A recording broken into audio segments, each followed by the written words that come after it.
Hello and welcome to the Bond Revisited podcast with me, Tom. And me, Joe. The podcast where we rewatch the Bond films one by one, discuss them, and then rank them alongside the other Bond films to build our own definitive list for the Bond franchise. You are listening to episode 10, where we'll be revisiting the film The Spy Who Loved Me. Now, most people would consider this the best Roger Moore film, and one of the best films in the franchise, quite frankly. Yeah, it's from definitely what I up there. recall, you wouldn't rank it as the best Roger Moore film, or at least going into this. Why is that? I thought you put Moonraker ahead of this in your initial rankings. Did I? I don't. Do I need to go check? I thought you did. I think I put this and then Moonraker underneath it. Oh, okay. Because they're quite similar films, but I do think this one has the edge. Okay. We'll check the footage on that one. Yeah, now you're making me wonder. But I'm pretty sure. I don't see how I wouldn't have put this above Moonraker. Okay, cool. But yeah, so I guess your expectation going into this one was number one on your list or bust. Yeah. Well, maybe not. Definitely. I mean, a track record of the Roger Moore films so far, not great. Surprisingly, you know, I put Live and Let Die at the bottom of my list, and The Man with the Golden Gun still. I think I put it fourth. I'm still having the top three as Sean Connery. So it's overdue now to have a bit of more up at the top. Long overdue for more Long on top. overdue. Yeah. Yeah, fair enough. So my expectation of this film is a little bit strange because I feel like I don't have like a strong personal connection to this film, like I think a lot of people do. Like I think people watch this when they're younger, and because it's one of that like ultimate Bond films, and it has it all and ticks all the boxes, people kind of get sucked into it. I never quite felt that way. I felt that way more with like GoldenEye, which I've already talked about, and a few other films, but never quite this one. So I have high expectations. You know, I expected this to be good, and I expected this to be ranked quite highly. But to me, it was like, it could be number one, but it could be number two, it could be number three. I don't know. Like, it's definitely top half, but I was kind of looking to see, like, did I miss something, and am I going to establish that personal connection with this film, like so many other people have, which I won't say if I did or not, but I will say I don't know where I'm going to put it at this moment. I have not decided yet. I was going to say that's a dangerous place to start off with, where there's the expectation for it, but you don't have, like you say, that connection, which I think I do, and I think that's why for me this is a bit of a no-brainer. This review, but yeah, I do wonder now, because if you don't have that, there is a lot of emphasis on this being one of the best Bonds, and I don't know if that's strictly true, but yeah, this rewatch definitely made me realise some new bits for this film. Some bits that are better than I remember, but also some bits that are worse than I remember. Well, yeah, I think that's fair to say, right? I don't think any of these reviews were going to be saying it's brilliant throughout and there's never any issues. When you watch them back to back, it kind of makes it easier to pick up on the issues. But even so, it's The Spy Who Loved Me, right? There's some so big, iconic moments that I don't think this is going to be another Goldfinger episode. I think I can say quite confidently it's not going to go that route.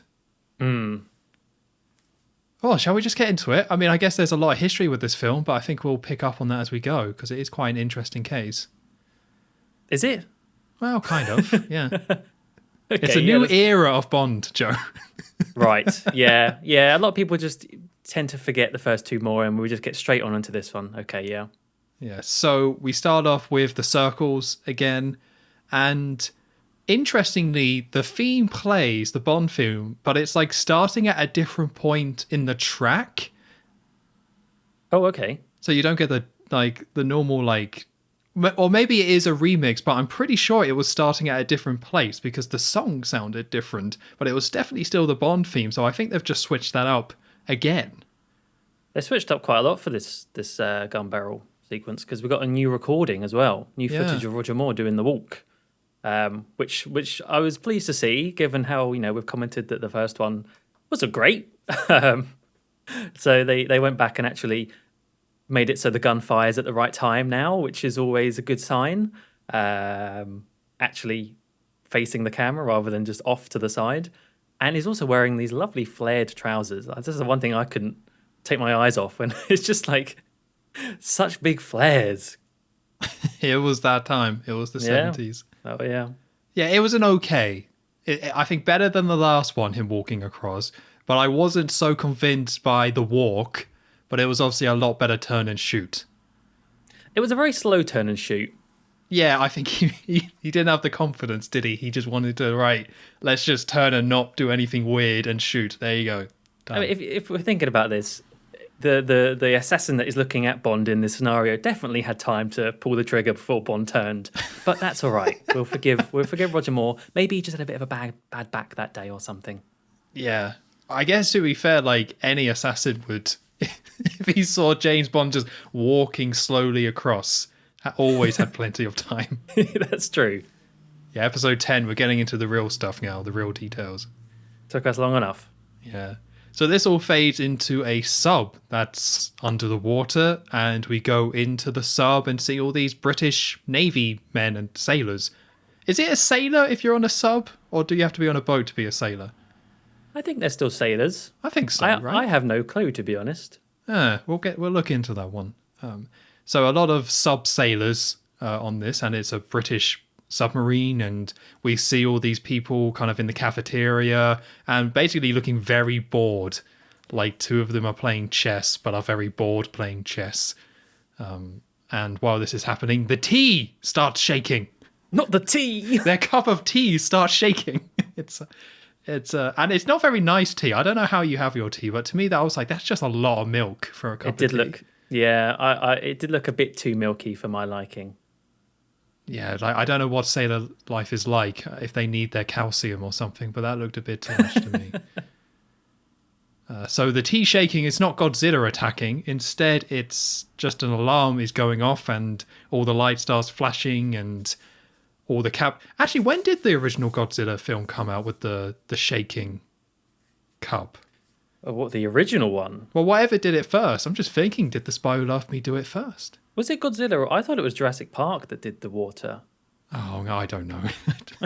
I always thought it was Godzilla because I thought the parodies were always someone shouting Godzilla when they see their thing shaking.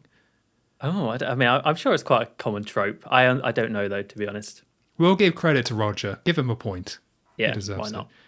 So points to Roger. So everything's freaking out, basically, and the captain gets on the radio and everything is failing. They have no power. So the captain orders to resurface up to the top.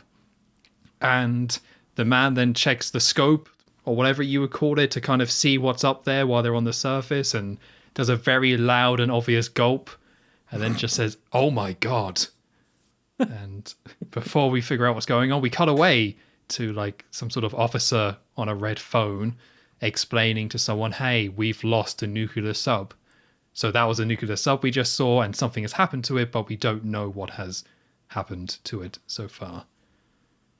I get that moment's meant to be dramatic, but I just found it funny. I don't know what. I think it was just the delivery and just like the dramatic pause and the, oh my God. It's just, I really liked that. It was it was really cheesy.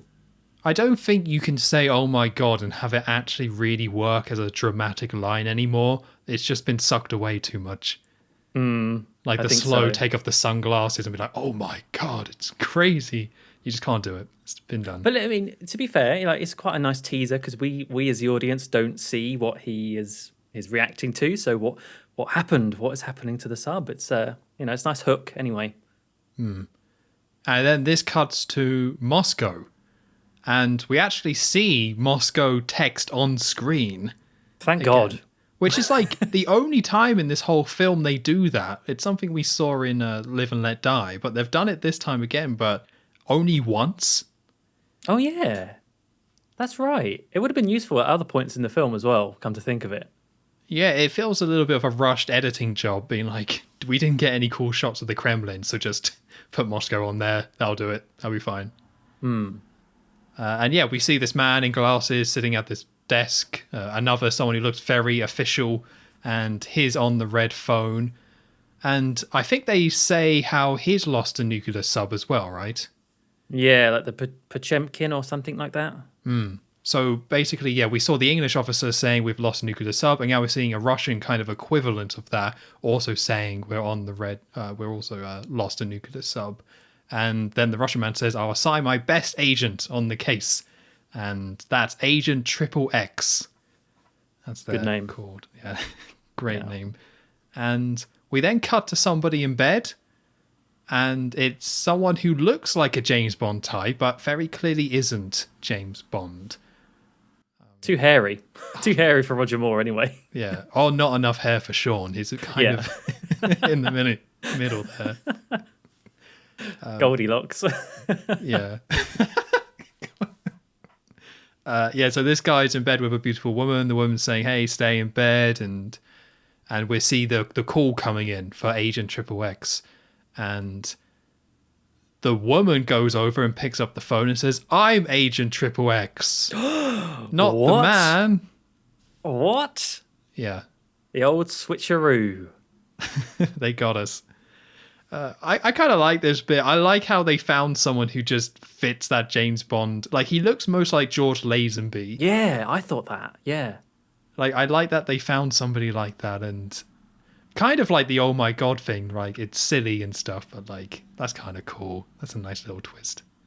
Yeah, and it's a nice, it's a good way of doing that without kind of, well, it's a more interesting way of revealing that rather than just bringing Triple X in.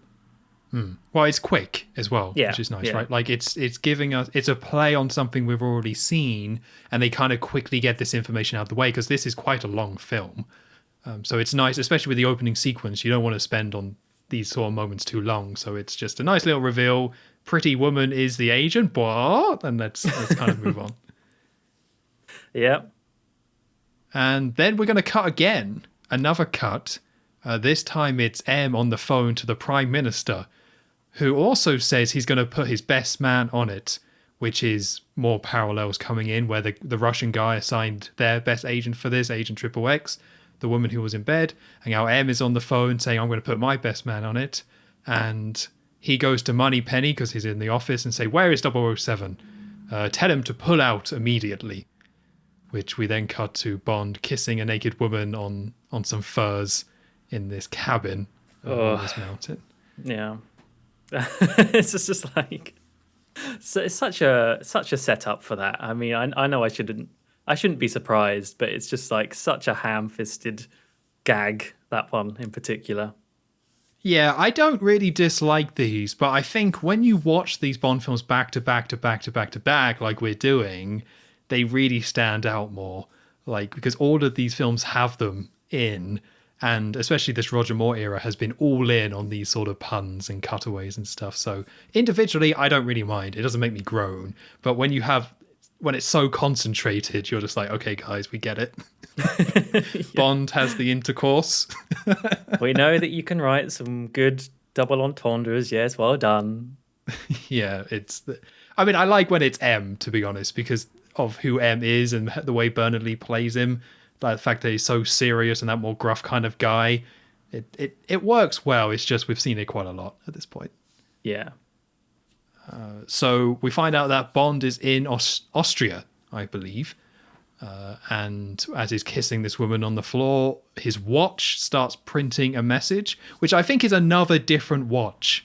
I don't think it's like from any of the other films. I didn't see what the brand was, but it wasn't the same as the other ones, I don't think. I have a feeling that they probably changed, because like Bond now, it's always an Omega, right? I think back then they had different sponsors, I guess. I don't know whether it was like a completely different maker of watch, but yeah, they do change more often in these. Well, if you watch the credits of this, I'm jumping ahead, but you'll see a load of basically brands listed in it. So I don't know if this is the first one that went really heavy in terms of that crossover. It's something we saw later, like with the Daniel Craig films, like we definitely had it. And I know we've had it in the past, but this one, yeah, like there were definitely brand deals going on with like Sony and stuff like that. Yeah. Oh, yeah. It's very obvious later. So this was probably a brand deal. But yeah, his watch is printing a little message. And it just says, report in to HQ, basically, 007. Which means that Bond gets into his ski gear and heads off. the ugliest ski gear you could imagine. What are you talking about? It's like, well, now listen here, 007, we've got you this covert disguise. It's just this bright yellow jumpsuit. Now, 007, you know how snow is white and how you want to blend in? Well, we've got you a yellow and red suit because we don't like you very much. It's so ugly. I mean, what this leads into as a stunt scene is good, but it's like you could have made Bond look a little bit cooler, just like a big banana skiing down. Oh, I mean, it's purely the practical reason, isn't it? Like, it's purely they wanted him to really stand out as James Bond on the slopes. But we've had it on Her Majesty's Secret Service where they did the bright blue, and that worked really well. And honestly, I would have been up for him in blue again. Yeah. But instead, they decided to go for a bright yellow and red combo. Yeah, not the best. So yeah, Bond gets dressed and leaves, and I think the woman who he was kissing is sort of like, "Oh, I need you, James." And you get, "So does England." Nice little line there. And off he goes. Yeah, off he goes out the door. And as he's skiing away, you get the sort of scene of the woman still in the cabin who goes to some sort of walkie-talkie phone and oh no, it was a trap, and she's evil because she says he has just left to someone. And you realise that there's some bad guys waiting outside to chase Bond. I think they're Russians, right? I don't think it's ever. No, yeah, they stated, have to be Russians because it ties into the Agent XXX plot later.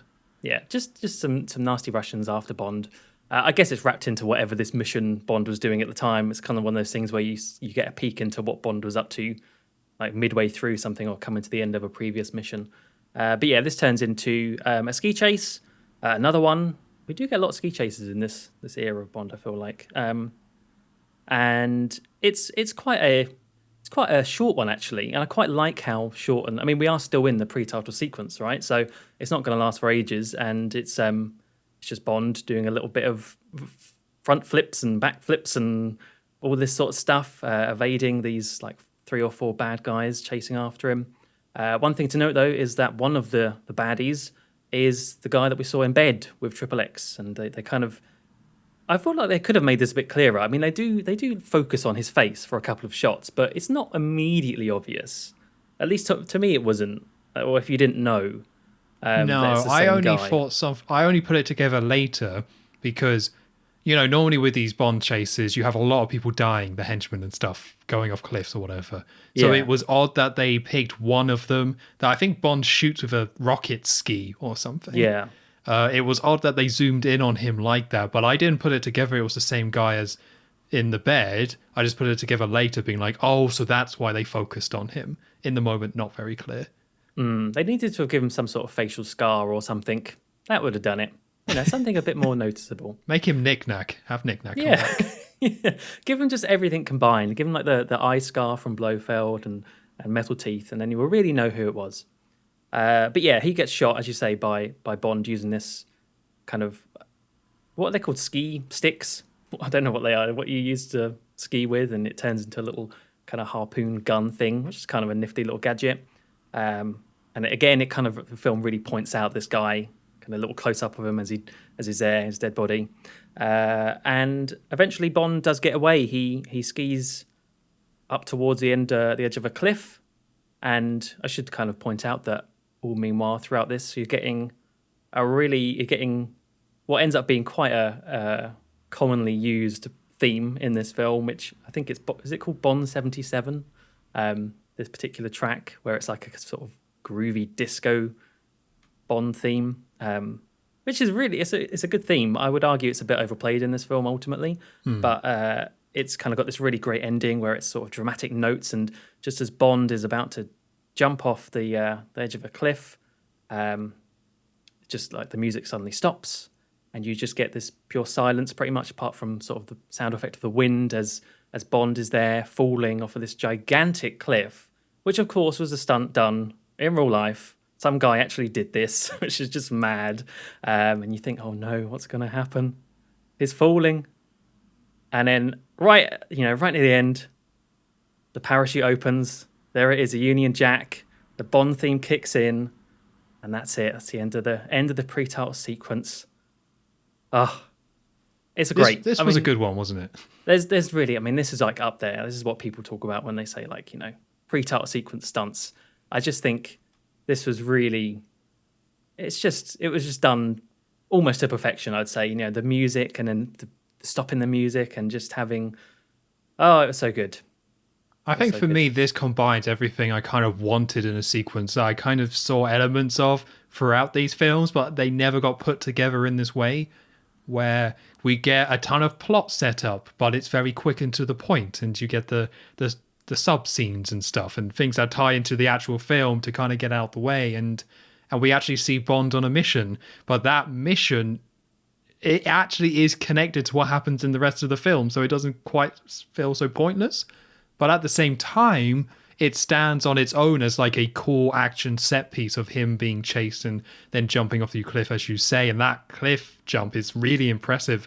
Like the fact that they cut out the audio and it feels like he falls for ages in the air, and they're just zooming on and this little man in this yellow suit just spiraling in the air. It's quite daunting. So when it does kick in, the Bond theme and the parachute, it's like a slight relief at the same time, and it makes it really satisfying. So it's like, this is just kind of the perfect Bond intro. I don't know if this is ever going to get topped, but it just has everything I want to see. Just Bond being cool and story set up and kind of something's going on, some mystery, but you don't get too much, and things are tying to the rest of the film. It's like, it's great. Really, really good.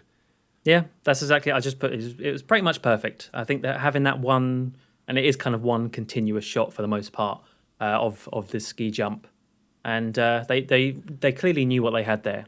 They knew this is a good shot. Let's just leave it. Let's let it do all the talking, and it really, really works. And then, definitely. That leads into the title sequence of the film, which isn't as good. Personally, I don't think. You get I'll get onto the song in a moment, but in terms of the visuals of the pre-title sequence, it's again quite a simple one for me. I think it's a lot of obviously you get the silhouetted women, and you get lots of kind of women dancing on guns and spinning around guns and red and blueness in it. And interestingly, I think this might be the first time you actually get Bond properly in it, like actual shots of the actor who's playing Bond in it. Like you get Roger Moore, but to me, nothing really stood out in this pre-title sequence. This title sequence. No, same here. It's just a bit forgettable. Like, the most notable thing is that you see a lot of Roger Moore here running around, and the silhouettes aren't quite as dark as they normally are, which means sometimes you just see topless women. Yeah. And it's not hidden at all. Yeah, quite blatant. Yeah, it's kind of odd, because normally, you know that's what's happening with the other ones, but these ones, they just don't dark it out as much. It's like, okay, well, that's all right. I guess they're just trying to push the limit at this point. But this is like, alongside the theme, is supposed to be kind of more of a romantic women and Bond sort of thing with kind of guns thrown in, and it's a bit whatever, right? This is just not one where anything really kind of stands out. It's just ticking the box of yep, here's the silhouette, here's the guns, here's James Bond. That's your title sequence. Yeah, I feel like there are parts where they're trying to do something with the whole British and Russian teaming up, which we eventually get in this film. The Spy Who Loved Me is the premise of that. And you get that in some shots where Bond pushes over this row of marching women. Yeah. Very strange. But they didn't really go very far with that, so that was a bit of a shame. But the song, I love the song. I mean, the song is a classic as well by Carly Simon, and it's kind of the first in this batch of Bond films we get where it's kind of a ballady song. We've had Live and Let Die and The Man with the Golden Gun that were both quite rocky songs, and for the next 3 films at least, we're going to have, actually 4 films, I suppose.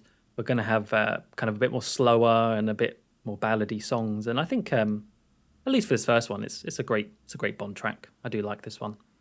Yeah, it's not one I would ever really listen to, but I do like the kind of more romantic ballads of Bond, and I think this is one of the better ones. And I think I said You Only Live Twice. I kind of think of this song whenever I try to think of the theme for You Only Live Twice, and I think it's just because it's a more striking, kind of memorable song. The kind of riffs in it, like it doesn't really have that strong of a riff from that side of things, like Live and Let Die has that iconic riff. This doesn't really have that, but it's just a really strong vocal performance, and Nobody Does It Better is a really great line and a really good name for a Bond song. So Yeah. It's not one of my favorites, but I do like these romantic kind of versions, and I think this is one of the better ones. I agree. And we get to the end, and we see the director is Lewis Gilbert, who, if those who remember, was originally the director for You Only Live Twice, who then didn't do any more Bond films until now. Mm-hmm. And that somewhat reflects what this film is kind of going for, where it's quite interesting, actually, because I was looking up budgets of James Bond films. It was a particularly crazy Saturday night for me. And what happened is that we know the budgets went up to Thunderball, which was $9.5 million, I believe. But You Only Live Twice had the exact same budget as that film, so was a massive big one. And it shows with the volcano base, right? Yeah. So with Lewis Gilbert coming back, this kind of represents what they did with The Spy Who Loved Me, where the last 4 films have been, I think, $7 million. So none of them have cost as much as You Only Live Twice or Thunderball. But The Spy Who Loved Me, they've shot the budget up to 13.5. So this is the most expensive film they've ever made at this point. And they brought back Lewis Gilbert to direct, who also directed You Only Live Twice, one of the biggest Bond films that they made. So it kind of reflects how this film is all about kind of recreating You Only Live Twice a little bit and just trying to be a big budget in your face Bond film, as opposed to the last 2 films, which were the more smaller budgets kind of affairs.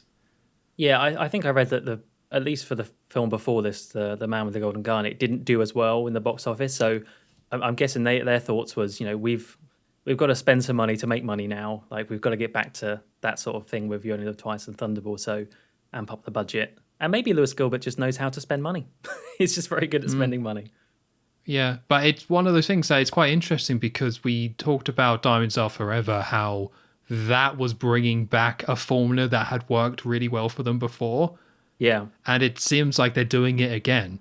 Only this time it was definitely a lot more successful, because this is a very iconic and more successful Bond film. But this is them bringing together the You Only Live Twice formula, and arguably the Thunderball one as well, and doing that for the latest film.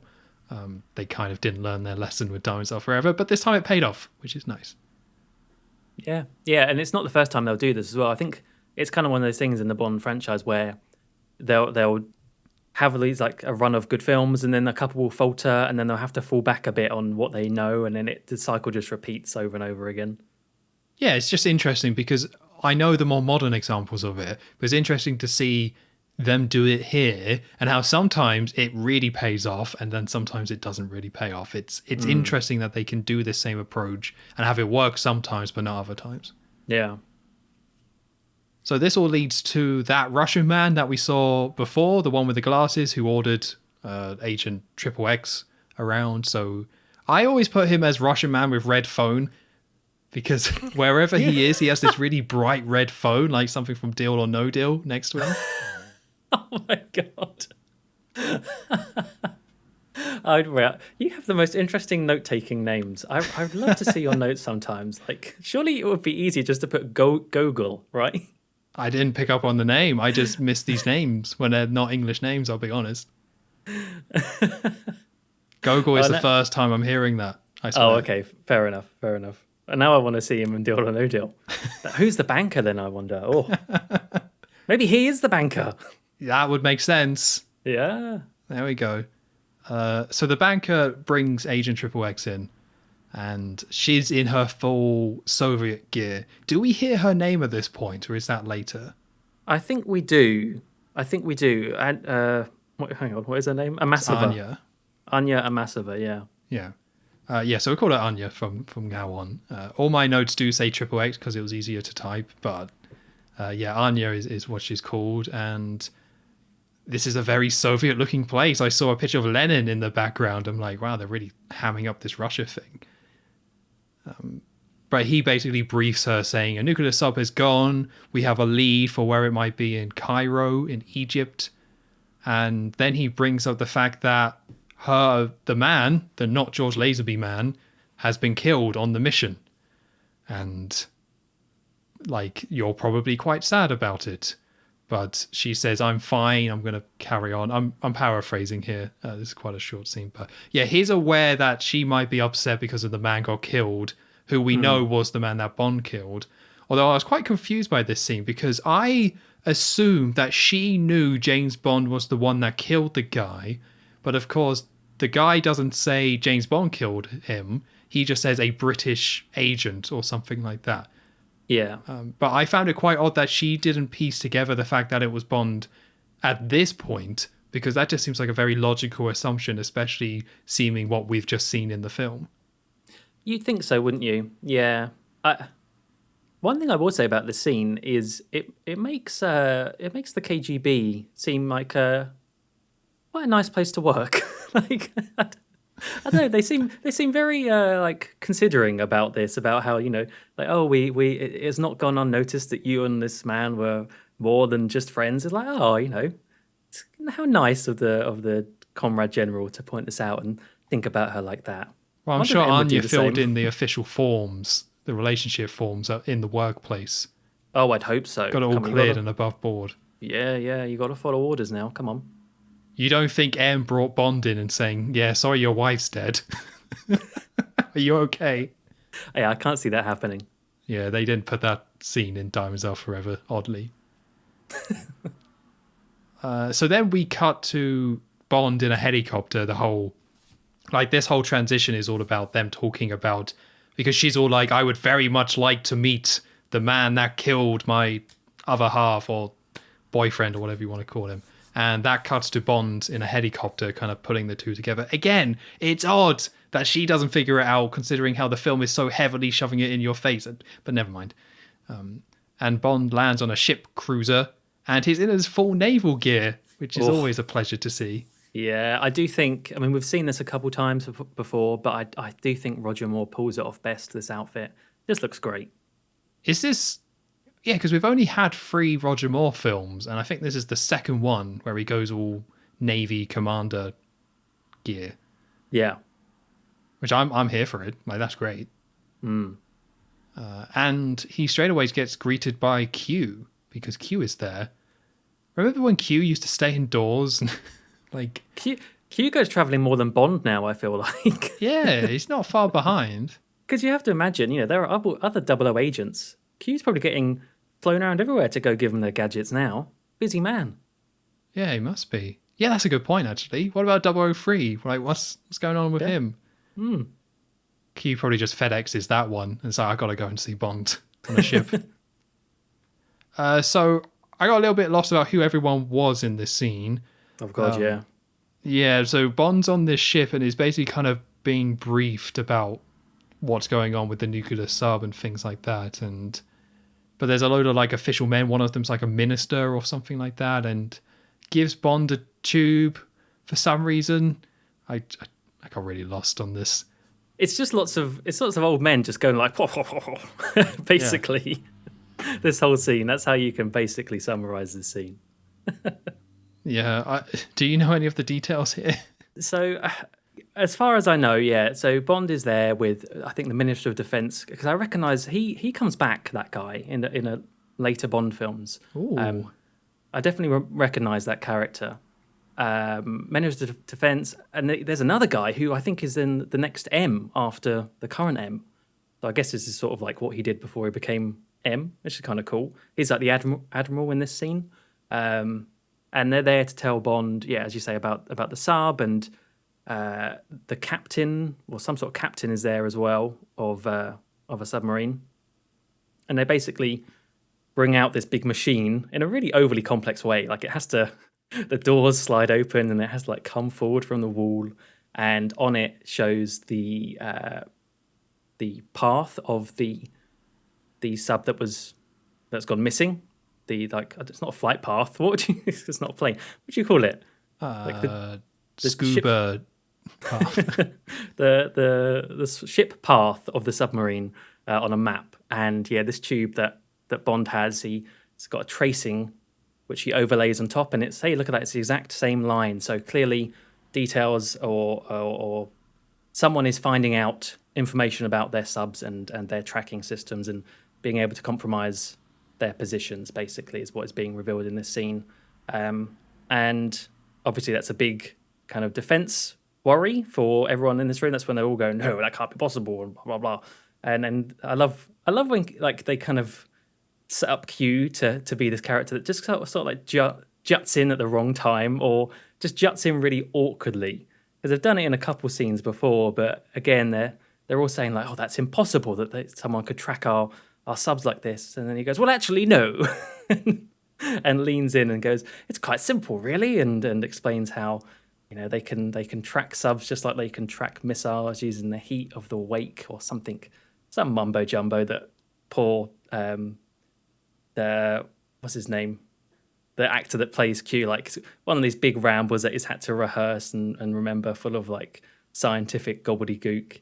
It's the only reason he's in this scene. Like, it's the only reason he's on the boat. So somebody can give some technical babble about, oh yeah, that someone is out there and is able to track submarines. And that's the only reason Q's here. Yeah. So that's basically it. So yeah, Q says someone's able to track. And later on, like outside, that minister guy tells Bond that they got that tracing from diplomatic bag or some whatever that is in Cairo, and so that's where Bond has to go to next to investigate who has got this device that can somehow track and work out their sub paths.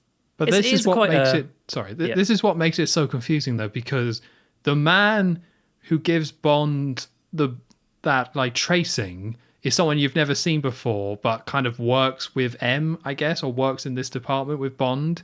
And then gives it to Bond, and then Bond puts it up there, and everyone's like, blah, blah, blah, blah. But then Bond is talking to him later, and then he explains where they got it from. It's really, like, kind of poorly... It doesn't matter in the grand scheme of things. Just very poorly laid out. Like, if it was someone that we've seen before who had worked with Bond, like, if it was M, then that totally makes sense. That M would give Bond something, and Bond would put it together. But this is just, like, a dude in a room with a load of other old dudes. And it's just like, I just got a bit lost. Like, I got there in the end, once we got to the end of the scene. It's just kind of poorly put together how they explain it. Yeah, you're right. Like, I don't know why they did it this way and didn't just have a typical M kind of briefing scene. I mean, they could have done most of this in the office. I suppose they needed like a sub. Anyway, yeah, you're right. It was a bit clumsily handled. Yeah, but this ends with them basically saying, you're going to Cairo, Bond, because someone's trying to sell this tech. And there were 16 nuclear missiles on board. So whoever's stolen the nuclear sub has a lot of kind of capacity to, well, blow everybody up. So Bond gets sent to Cairo. Mm-hmm. But before we see that, we cut to somewhere completely different, where we see a man in a very fancy looking room, like a lot of paintings on the wall. This big long table with all this kind of over the top food and things like that. All very... decadent? What's that word? Do you know what I'm trying to say? Decadent? Yeah. Okay, yeah. Very, very up class. And two men go to this man who's sitting and eating, and it's a professor and a doctor. And the man says, excellent work on the sub-tracking system. It's been massively successful. It's gone very well, so we're going to pay you each $10 million, which they're very happy about. But then the man who's sitting down says somebody is trying to sell these plans to world powers. So obviously these people are the ones who developed the system, but it turns out that this man isn't or it's implied that this man isn't the one who tried to sell it and is kind of teasing this to the world powers, which is what Bond is going to investigate. So they both look very worried, and we see a woman on the other end of the table get up and leave. He's like, you better go and leave us, give us some privacy. So she goes into this lift, and the painting on the far side of the room opens up, and there's a shark tank. It's if you got your Bond bingo cards ready, you can tick off sharks. Yep, it's all there. It's all there. We get some sharks, and we see the woman in the lift. The floor opens up, and then she appears in the shark tank. And the man who was sitting down is then talking and saying, I know you betrayed me, and over the tannoy. This man loves to do this. I won't say who it is. It's just I don't think they say his name yet. But he's all like, yeah, you betrayed me. So then we see on this screen the woman getting attacked by the shark, which isn't very convincing. I mean, I'm glad they're not just killing sharks anymore or just hurting them or doing anything with that. But this is just like a shark kind of nudging into a woman's body and she's just kind of like freaking around a bit, which it was kind of interesting that they chose all these kind of close-up shots of it. And I'm glad that they didn't show any biting or blood because I don't really like that stuff in Bond films. But yeah, it probably would have been more effective if they cut away a little bit sooner like they normally do with these sort of scenes. Yeah, leave it a bit more to your imagination, sort of thing. They've never topped the Thunderball thing of just the camera at the bottom of the pool going red. Yeah, sometimes simple is the best. Yeah, so before she actually dies, or as she's still fighting it, the painting closes and the two men are allowed to leave and they go up to the lift and then just like, whoa, whoa, whoa, whoa, whoa. I'm not, whoa, whoa, whoa. We saw what just happened. I'm not too sure about this. But eventually do get in and go away. And we get some stock classical music for some reason. I don't know the name of the piece, but I recognized it. And it's something that actually recurs throughout this film. There's a lot of times, and I'm not sure if it's tied to Stromberg, this character in particular, but there's a lot of times where there's just kind of very famous, kind of copyright-free classical music playing as part of the score. Yeah, I definitely think it's sort of assumed that he's like a man of class, and as you say, he's got this big fancy room and big paintings, and he likes to listen to classical music, and he ends up being a crazy man. But that's sort of like that villain archetype, isn't it, of the classical music, but it's actually crazy sort of thing. Yeah, it was just odd because we haven't seen anything like that before, and it happens about 3 times in this film, so it kind of it stood out to me in a way that's not good, like not bad, but I'm just like, oh, that's odd, that especially because we just got a funky fresh version of the Bond theme to start the film and now it's playing like stock classical music pieces. It's a bit of a mismatch, but mismatch might be a good way of describing this soundtrack as a whole, but of course, yeah, we'll get to that. So then we cut to this ocean and we see this giant black base coming out of the ocean. Now, how would you describe this base? Well, I would say, do you mean visually or just overall? Just visually, like in terms of how it looks on the outside coming out. Because I put spider thing. Yeah, like a big octopus or something, like rising up. That's how I would say. Yeah, because it's like got a circle bit in the middle and then like these 4 legs, basically. But then it's got like, I'm looking at a picture of it, I'll be honest. Then it's got this like round circles in, which I don't think are windows. It's a weird looking thing. It's a cool looking base. I mean, I'm sure it was. I don't know this, but I'm sure it was Ken Adam again who did all the kind of like set design and stuff for this film. And it's a striking image of a what's going to be the villain's lair. And I think at later points in the film, it looks really good. I will say this first reveal of it as it's rising out of the water, I don't think they did a good job selling that it's not just a tiny model. Later on, they do it better, where there's a bit more kind of seamless composition of it with like actual footage. But with this one, to me, it was just looked so clearly like it is a miniature. And because the thing with this sort of stuff is you have to get, when you're using water, it's incredibly difficult to sell the scale because water is water, right? You can't make that look bigger or smaller, really. And yeah, these early shots I just think did not look good, which is a shame because it's a cool design. Yeah, the design's really cool, but yeah, I agree. Like, you really need to get that sense of scale for something like this. And when you kind of look at the model or in certain shots of the model, you don't quite get that. But you're right, later in the film, they do a much better job because they kind of combine the clips of it being close and kind of having a massive part of it nearby with these kind of shots, so you kind of sell the scale more. But this one, we're kind of a little bit too detached from what this thing is. Like, it feels like there was a man in a room with a load of sharks around him, and now we're just kind of cutting to this model coming in the ocean. They don't kind of tie the two together in a way where you kind of buy it as much as they probably need you to buy it. Yeah. But yeah, the base comes out, and then we cut to 2 men entering the same room as, well, Stromberg, I'll just say, the main villain of the film, the one who killed the woman and things like that. And there's a bald man, and then there's someone who is Jaws, and it's. I say it like that because I never learned the bald man's name, and it's so weird to rewatch this film again where you know Jaws, you instantly know Jaws, or even if you don't know Jaws, he's so distinct and there's such a presence. So the fact that they kind of introduce him in this way where Stromberg is like, go and do this, and gives them orders, but they kind of present it like these are two like equal henchmen, like Bald Man and Jaws, the two big henchmen of the film. But like, no, I want to see that guy on the right, not that bald guy. Get him out of here.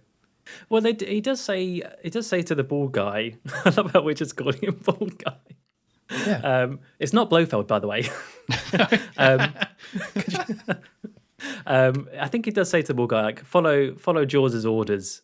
So there is a bit of a hierarchy there, which is good because it turns out the bald guy just is crap. It just sucks. They get rid of him quite quickly. Yeah, it's just a very nothing kind of character, which is fine, but it's kind of interesting they presented this way. But yeah, as you say, he assigns them to go and get a microfilm copy of the sub tracking system. So the person who's trying to sell the sub tracking system basically has a copy of it. And they call it the microfilm throughout this entire film, basically. But yeah, when they say microfilm, that's what they mean. It's a copy of it. And it ends with him saying you can kill people, of which we get a nice shot of Jaws smiling, and we see the big metal teeth inside there. And just to wrap up this kind of scene, the helicopter then leaves with the professor and the doctor on it. They're very happy about that, and they're all like smiling and shaking hands because they're now rich. And we see Stromberg sitting there watching it on a screen. He hits a button and it blows up, of which he then picks up the phone and say there's been a tragic accident and that the funeral was at sea. Oh, I really like this introduction of Stromberg, actually. Like, they do make him seem quite crazy straight off the bat, or at least not overtly crazy, but very like maniacal. Like the fact that he teases these two, the scientist and the doctor, like that, and lets them go as far as flying away in the helicopter, and then just presses a button and explodes them. I just think, it's just like a little bit. He likes to go a little bit extra, this guy, and I can appreciate that. I think he's been our most stereotypical Bond villain so far. I guess Blofeld in You Only Live Twice is probably a bit more due to the look, because Stromberg doesn't have a real look. He's just kind of an old dude. I think his hair's like grey or white or something. Like, there's no visual look to this guy. It's just the actor. And to be honest, I think this opening scene is the best we get from this one, from Stromberg, because he's a little bit more mysterious and because you're trying to put stuff together and he's clearly not quite right. And yeah, he's quite menacing, but also quite silly, I guess I'll say. And having this kind of base, which you don't really know that much about, it was like, it's a really intriguing one. And I think the actor, at least in this scene, kind of sells it quite well, of that tricky line that Bond villains have to play of being sinister, but also being kind of a bit silly and over the top sometimes. Yeah, I think he, as you say, is not the most. It's not like he hasn't got any crazy scar or anything like that, or metal hands or a third nipple. Maybe he does. We don't know. But the actor, like, he's got very kind of like wide eyes. Like, he's definitely got crazy eyes, so that works. He's got quite an interesting voice, so he's all right. And I do like. I mean, obviously, this is a scene that introduces Jaws, and I think they do it quite well. I like how they keep him, mouth closed until right at the end. And like, why is he called Jaws? Oh, okay, that's kind of all right. I get you when he smiles. So yeah, I think it was. I quite like this whole villain introduction, and as you say, it's good that it's moving the plot along as well. We're getting the stuff about the microfilm and everything, so you're getting the best of both. Oh yeah, definitely. That's what I was about to say, that in terms of, for the most part, at least for the first half of the film, the way this film is kind of paced is very good, because this is a very packed film. There's a lot going on. We had that intro sequence where it's all about the subs being stolen, but then we get a separate set piece with the skiing, but then we go to Bond, and we have this with Bond and what he's doing and him being introduced to the storyline, while also having Anya, the other agent, on the other side. But then we also have Stromberg in this like sub base, or this ocean base with Jaws, who's also, what's his deal? But it's one of those where like it's just done very well. Like you get these individual scenes that stand out quite well, and they're kind of put together in an order that's very smart. Where sure, I complained how there was some stuff I kind of got lost on, but you get the general gist of it, and it introduces a lot of elements quite well and quickly and effectively, which is kind of exactly what you need for this sort of scale of Bond film. Yeah, absolutely.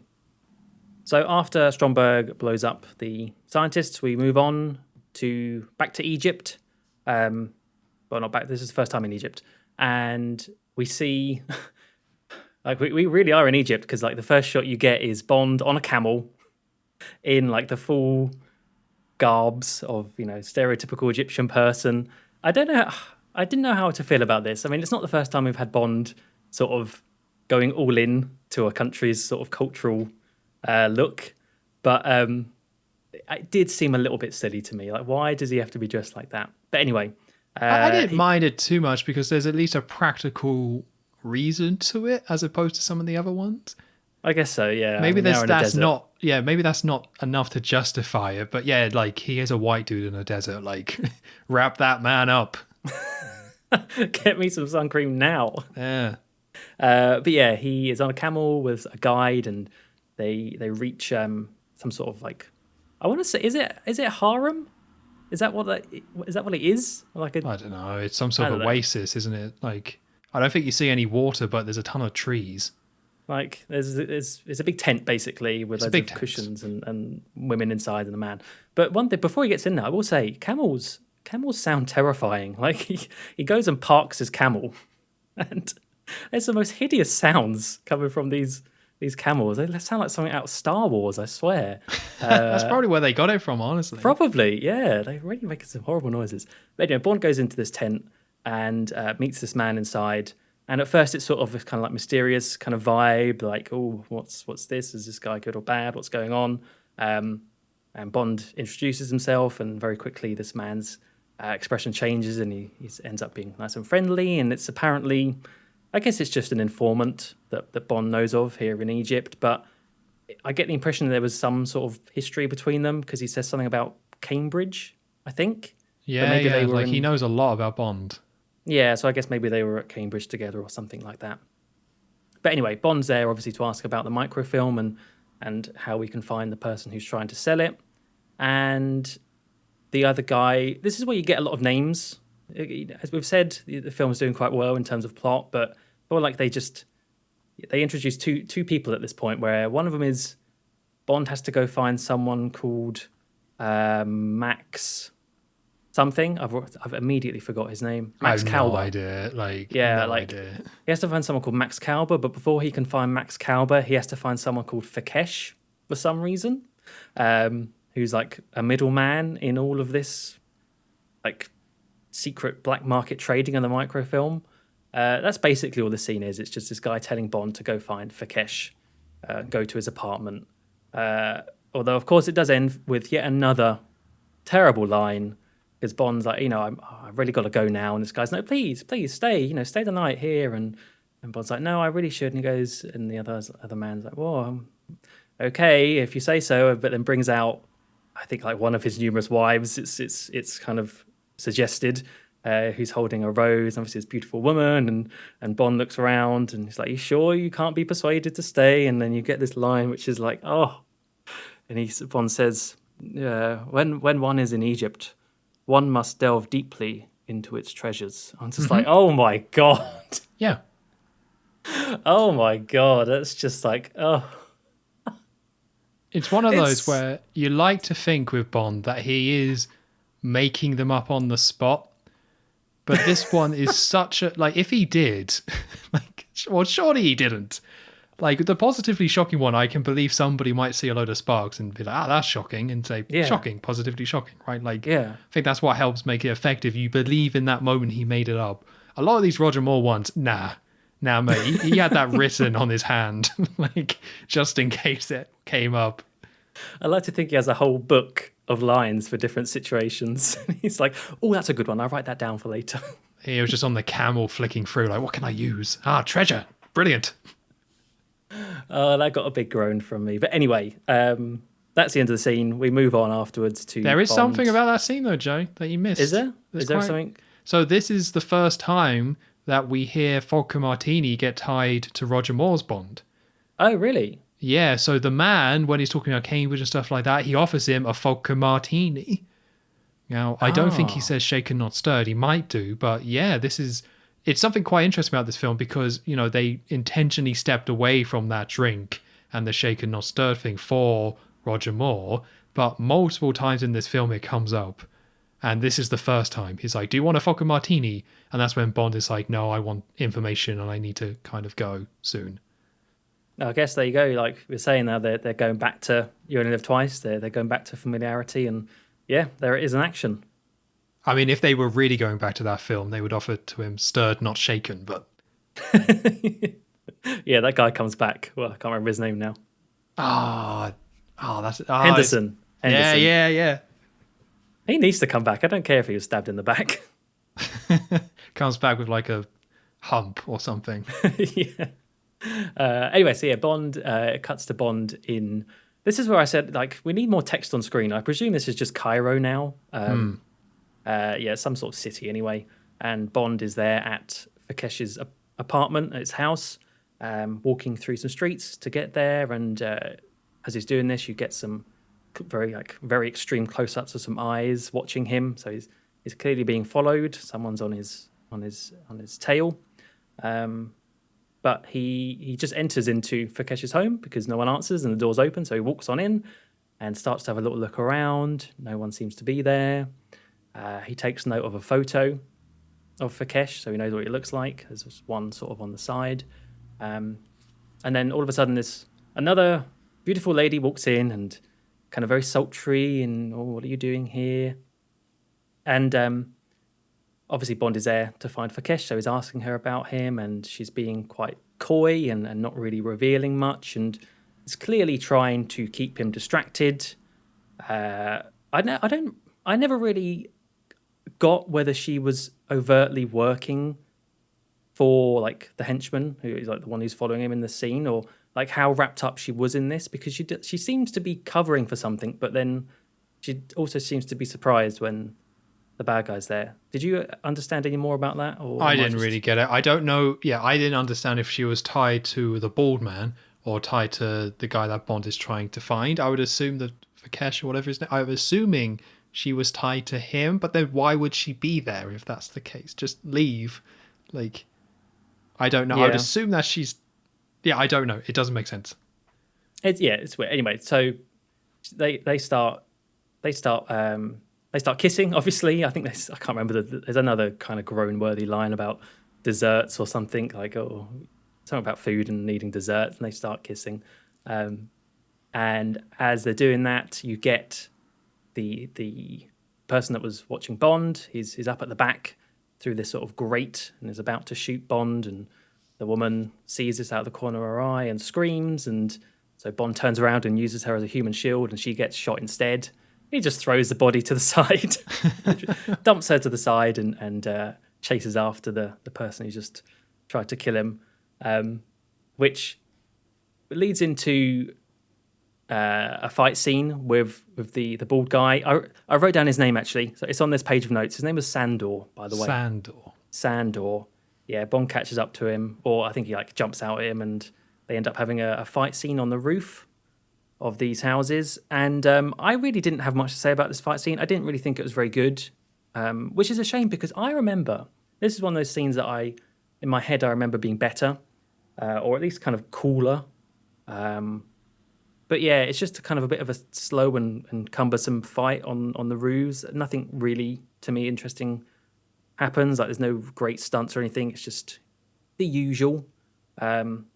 The way it ends is the thing I think a lot of people would remember, which is how eventually you get Bond, or you get Sandor, the bald guy, kind of right on the edge of this house, high up, kind of on his tiptoes, almost falling off, leaning off, and Bond's got him, or holding onto Bond's tie to stay up, and Bond's there asking, "Where's Fakesh?"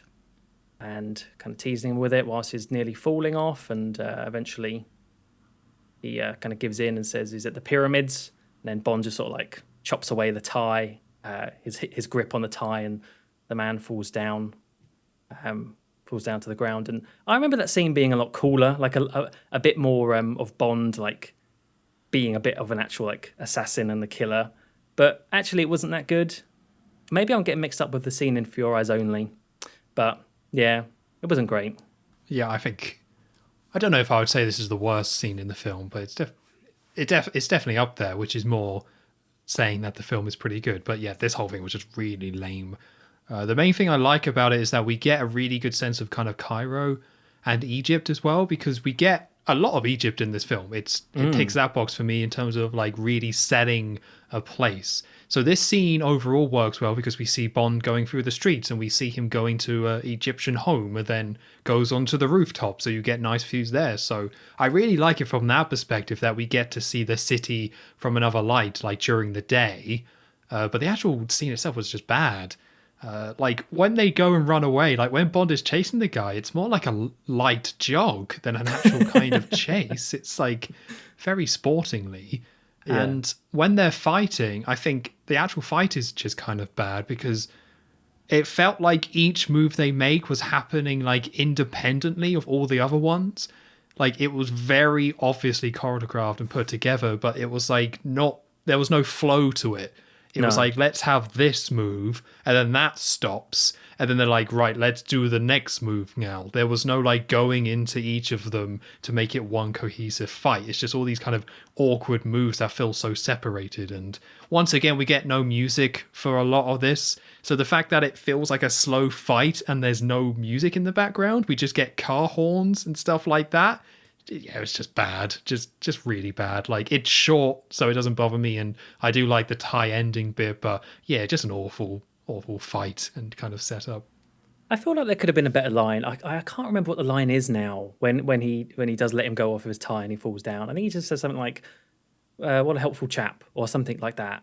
And it's like, surely was there no tie related pun? Come on, you had one for the treasures of Egypt. Could you not think of a tie related pun for that situation? Yeah, you could just say, I guess he's all tied up or something. Like, oh, there you go. Easy. But yeah, again, just bad. But it doesn't matter too much. It's just, with this being a long film, these sort of scenes, I've said it before, like, I would definitely take this scene to just get cut, but, like, it's fine. And I don't like it, but, yeah. Because it's long, if this one disappeared, I wouldn't be upset. Yeah, they should have just had Jaws. Jaws is a lone man. He doesn't need his bald friend with him. Yeah, Jaws wearing a tie. That'd be cool. Yeah. But yeah, so now Bond knows where to go. He knows that the man he's looking for is at the pyramids, which is a very vague thing to say. He didn't really give any details. That's true, actually, yeah. Pyramids are pretty big, and there's quite a few of them, but whatever, pyramids, that's fine. And we cut to the pyramids at night this time. So it was during the day, now we're at night. And there's this kind of show and presentation that's going on at the current time where we got a load of people in chairs kind of looking at the pyramids, and we have kind of voiceover talking about, look how ancient and cool and mysterious the sphinxes and the pyramids are, and all these kind of different lights and all these shadows going on. And we see Bond show up and approach the crowd. And in the crowd, sitting down, he sees Anya and Fanesh. I can't remember the name. The man he's looking for. Sitting down. Fanesh.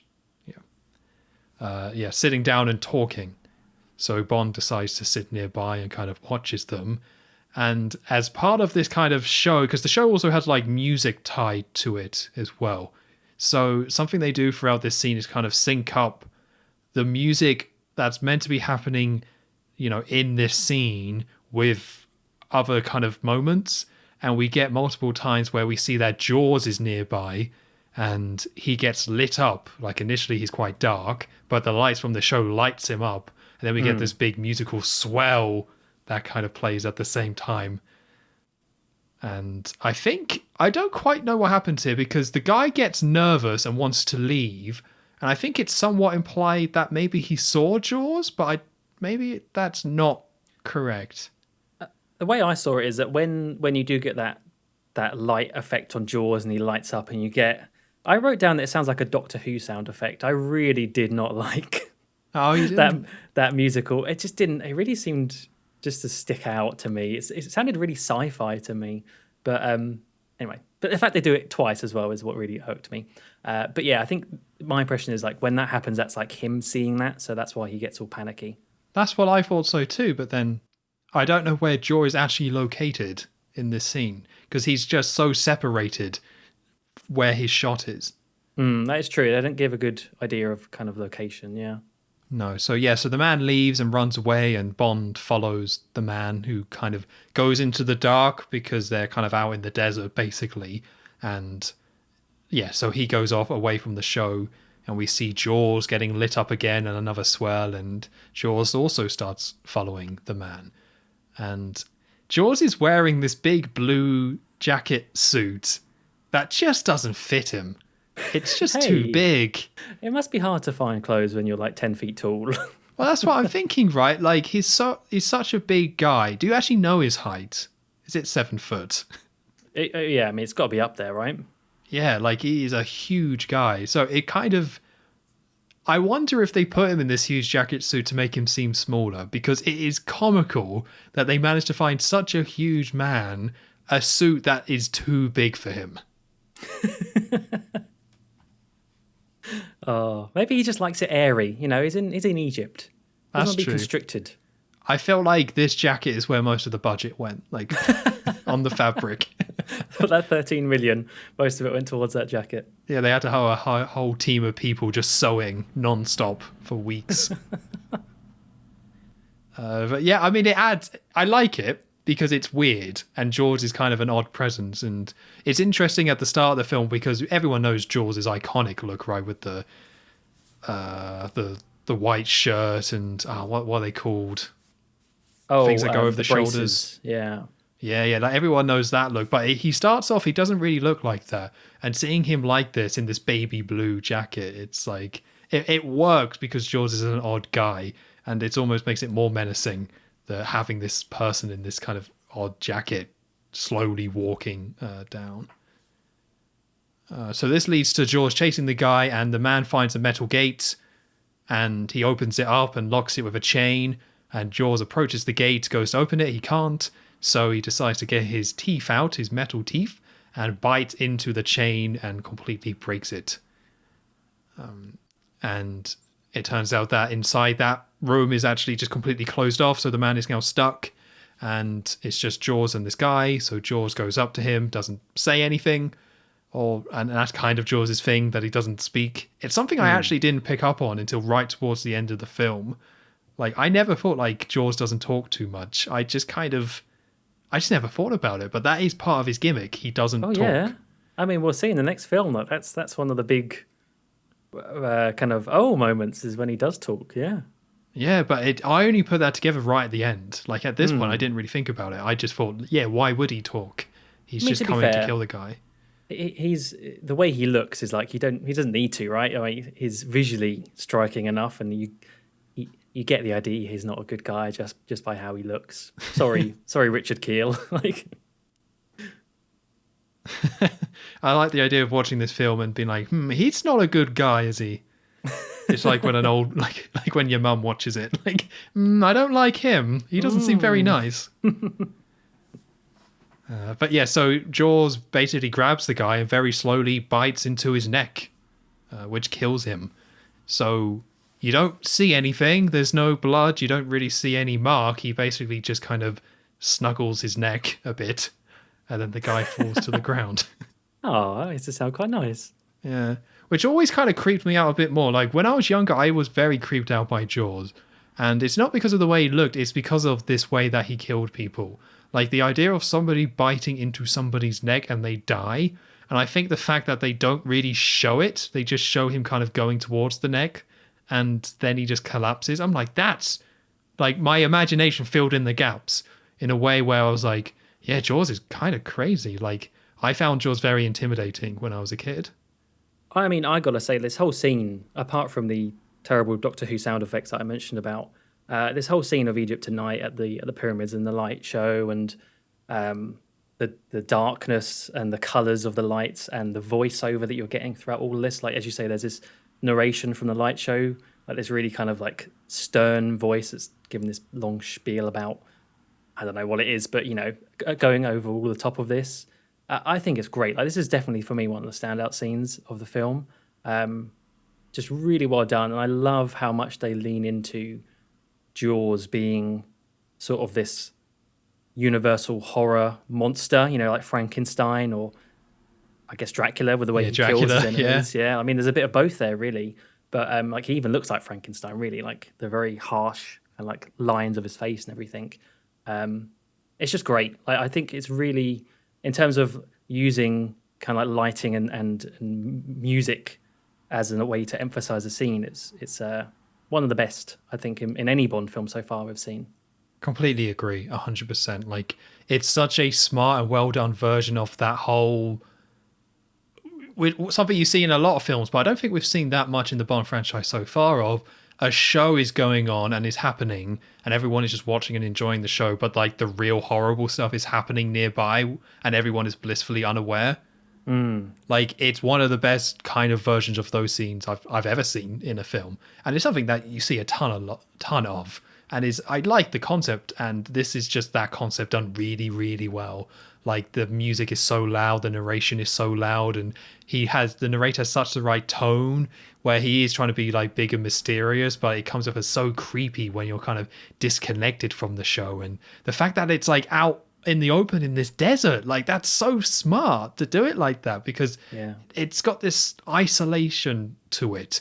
Like, you feel isolated, but the show is what makes you feel safe, because it's a show and you kind of buy into it and you got all the lights and the music. Like, you feel safe in the middle of the desert at night because of the show. So you take this guy out of it and still have that safety nearby and remind you of that safety with the music and the visuals. But obviously he's not safe and he's being attacked by Jaws. It's just, brilliant. Very well done. So this leads to Bond basically catching up with them. So Jaws comes out of where that gate was. Bond points the gun at Jaws. The lights go off and then back on again. And Jaws is gone. What? He disappeared. He did a Batman. Yeah. I don't know if this is meant to tie into the monster kind of element that you mentioned. I guess it could. Every time I think of these scenes, I think I might have mentioned it last time, but I'd love to see like an outtake where the lights come on and Jaws is still trying to get away. I just always picture that. I just like, I'd love that. Like, he's quite a big guy. I don't imagine him being able to move that quickly. But I think it's definitely leaning into that. Not like a fantasy sort of thing. Not like I think something alien, but like, he's very mysterious. Like, he just suddenly disappears. Because they don't do anything like this in the rest of the film. This is the only time, but it works well because it's early on, and as you say, there's that mystery that goes along. And something I really like about Jaws is how that line, in terms of, is this someone who's supernatural? Like, are they crossing that supernatural line? They kind of walk it very well, where they sometimes add in these elements, but other times kind of don't, and sometimes it's very intimidating. But also Jaws can also be kind of funny, even in this film. Like, I feel like Moonraker is where the comedy really went off with Jaws, but even in this film it can be a little bit silly and funny at the same time. It's kind of a really great mix of intimidating and comedy, which is what I said before about Stromberg, I think. I think Jaws reflects that very well too. Yeah, supernatural, that's exactly what I was trying to think of, because as we later see in the film, there are moments where any normal person will die in these situations, but Jaws just somehow survives. So, yeah, you're right. They definitely toy the line with that. But it works. And that's the thing. I can't really tell you how it works, unfortunately. But it's something only Bond can really do. And sometimes they do these things and it works, and sometimes it doesn't. But there's a reason why this is the template and the most iconic one, because the balance they reached, accidental or not, is really good for this film and with Jaws. Yeah. So Jaws has now disappeared, and Anya shows up, or he's watching, basically. And Bond searches the man's body because he's been killed and finds a journal which has a location and time in it, which is, I believe, meant to be when he's meeting the other guy. So I keep saying guy a lot, but the guy in the tent says you need to find a guy, but before you find that guy, you got to find the other guy. But now this is the guy who's meeting the other guy, and this is the meeting place for the two guys meeting up. All make sense? Everyone on the same page now? Absolutely. Yeah. So yeah, Anya is waiting for Bond outside, and she's like, "You killed him," and he's like, "No, I didn't kill him. I just found he was dead." And then two men just show up and start attacking Bond. I'm assuming that they're supposed to be Russian, working with Anya on the case. Yeah, I think so. Yeah, because she just kind of watches, and we get more big music playing as well as part of the show, and Bond kind of takes them out, and that's actually kind of it. I don't really want to criticize this fight scene because there's kind of nothing to it, but it's just kind of, I guess, a way to have a, like, I guess we got all these lights and music. We got to have Bond have a little bit of fisticuffs, right, to pair it with. Yeah, I guess so. I kind of, as you say, it's such a nothing bit to end off the scene. He just walks off and have a good night and walks off, sort of thing. I will say this is like we're seeing more of Anya now, and the whole beginning of this film is set up to be very much a parallel between Bond and this Russian agent. Get me your best agent. That's what the Russian guy says, and so that's what M says about Bond, and so it's presumed that Triple X is one of their best and like a female James Bond. Immediately, like I feel like they're setting this up but not really delivering it. Like, why did you? I don't know. I just wish there could have been a bit more of her in this scene rather than she just showing up right at the end. Maybe I'm asking for too much there. Because to be fair, like at least they're doing something different with the Bond girl in this film, which is more than what they've done previously. So I don't know. I just think like if they really want to make this seem like she is a competent spy, then she often seems like she's just arriving to places too late and not really doing much ultimately. Well, she was there first, to be fair. Oh, that is true. She did find Fakesh, yeah. Yeah, and I think what you're talking about, we get a lot of in later scenes. So I think the focus here was more this kind of Jaws and then Bond kind of just being a little bit behind in his own way because Bond also didn't get there in time. Yeah. So the next scene is at that club that Bond saw in Fakesh's notebook. He's meeting with Max Kalber, the guy. That guy. Yeah, the guy. The guy. It's in the Mujaba Club. Mujaba Club, which is just this, Egyptian club. He walks in, it's all this fancy-looking place, and Bond is all dressed up nicely. Oh, is he in a white tux in this scene, or am I making that up? No, I think it's a black tux. Is it a black tux? It's the more traditional black tux and bow tie. Oh, right, because the whole building is quite white on the walls, actually. So, yeah, he's in the black tux. And he immediately bumps into Anya, who is also there. Kind of not really answered how she got there. I'm guessing she followed Bond. So I guess that's kind of what you're saying. Like, she's obviously doing some work behind the scenes, but maybe we're just not seeing. But yeah, she's followed Bond there, and they sort of introduce themselves and reveal to each other that they both know exactly who each other is. She's saying, or he's saying, Triple X, I presume, and she starts to list off all of James Bond and his history and Royal Navy and signed up to the Secret Service, and they go to the bar, and that's when you get more of the vodka martini because she knows that's his drink, and vice versa. He knows that hers is I don't know, probably is it vodka on the rocks or something like that. But this scene's quite interesting because as they are there and kind of showing off to each other how much their intel knows, and bigging up the east and west sides, you get Anya kind of telling about Bond and how he's got a license to kill and likes to sleep around with women, and then she says married once, wife killed, and he cuts her off. And it's like, I know that we had an element of this in Diamonds Are Forever, very, very briefly in the pre-title sequence about Bond getting revenge, but this is actually the first time now where we're getting it in the dialogue that's addressing Bond's marriage and obviously Tracy's death. And it's not much, and it's not really something I guess the film really would ever dwell on very much. Like, it's just, you can't really see that ever happening with this era of Bond. But it's nice that they bring it up, and kind of Bond very quickly cuts her off and says, I think you've made your point, and it's clearly quite emotionally responsive to that, and it's quite nice, like actually just getting that and seeing the film address some of Bond's history. Well, I don't know how much of this was them trying to heavily steer back into the originals, right? Like, in this same scene we have the vodka martini stuff, and there was kind of a real effort on it. But I liked it as well. I thought it was a really nice nod to that film, but I felt like they never really, or at least at this point, hadn't really figured out what continuity really was or how that kind of plays together, because this does imply all these films did happen kind of in this order somewhat, which if you think about that too much is kind of nonsense, but that's fine. But so, I think I like it because you kind of have to treat these as more like nods to the previous films rather than one constant continuity. Like we wouldn't really get anything like that until the Daniel Craig era, and even then there's issues with that for different reasons.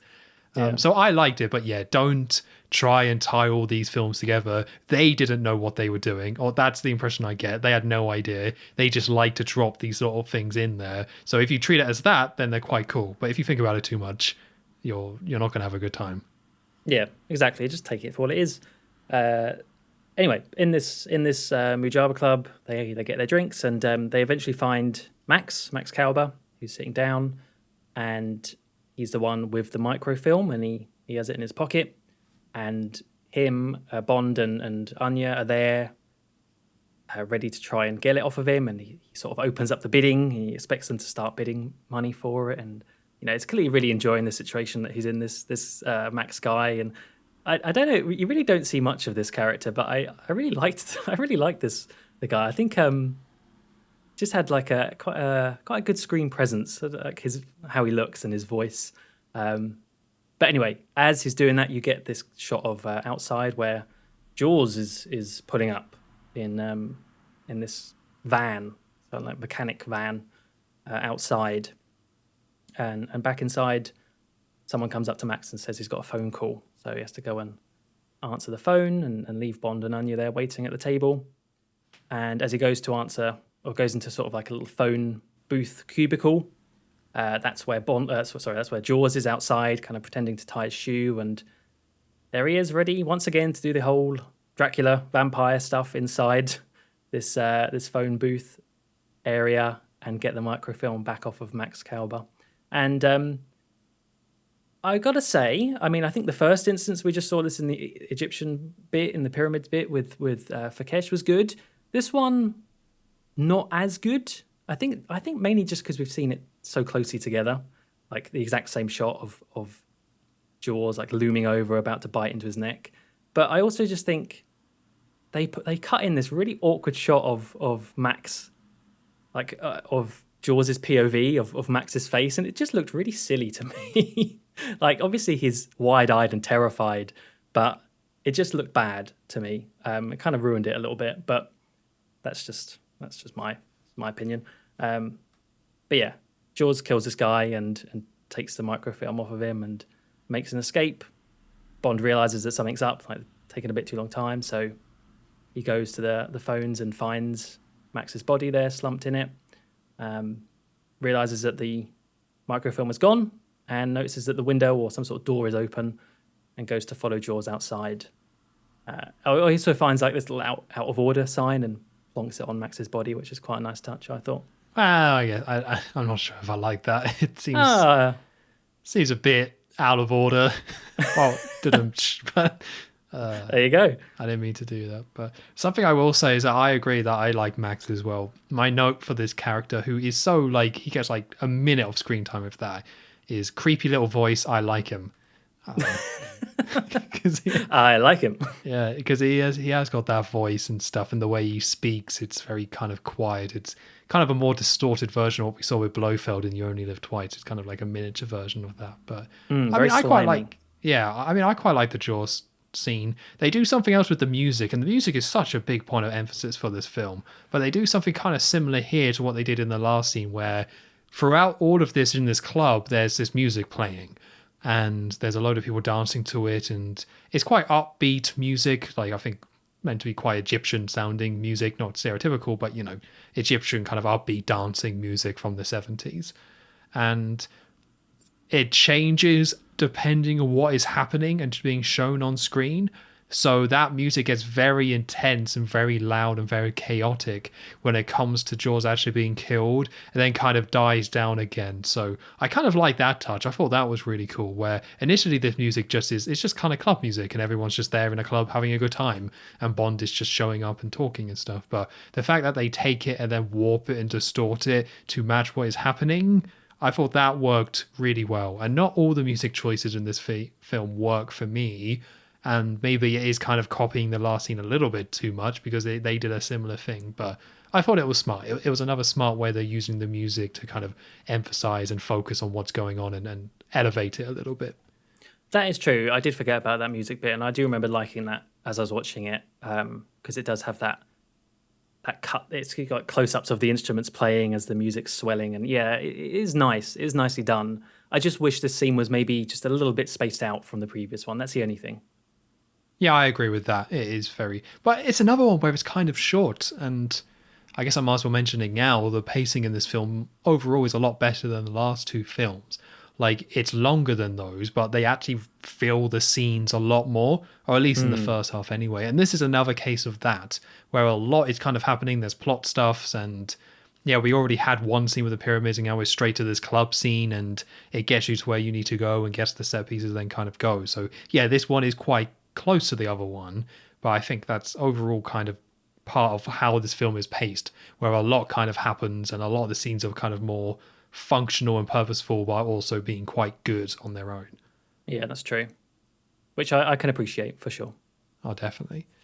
So this leads to Bond following Jaws in his big jacket.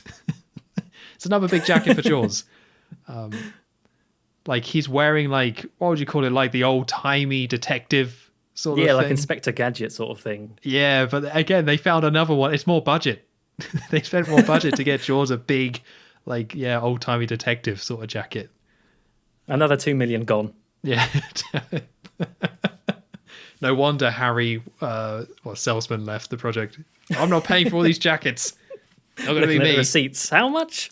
Yeah. Is this the first film he didn't work on, by the way? I think it is. I think by this point, I think he'd invested in some poor choices, and he had to sell his shares.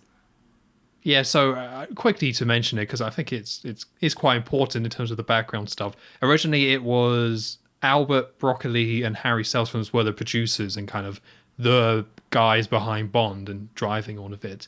But this is the first one where Harry has left, so now it's just Broccoli on the project, and I won't go into the details, but there was some trouble with the production and things like that, and some of that ties to the fact that one of the producers and one of the people who's been there since the very beginning has left, and as far as I'm aware, never comes back.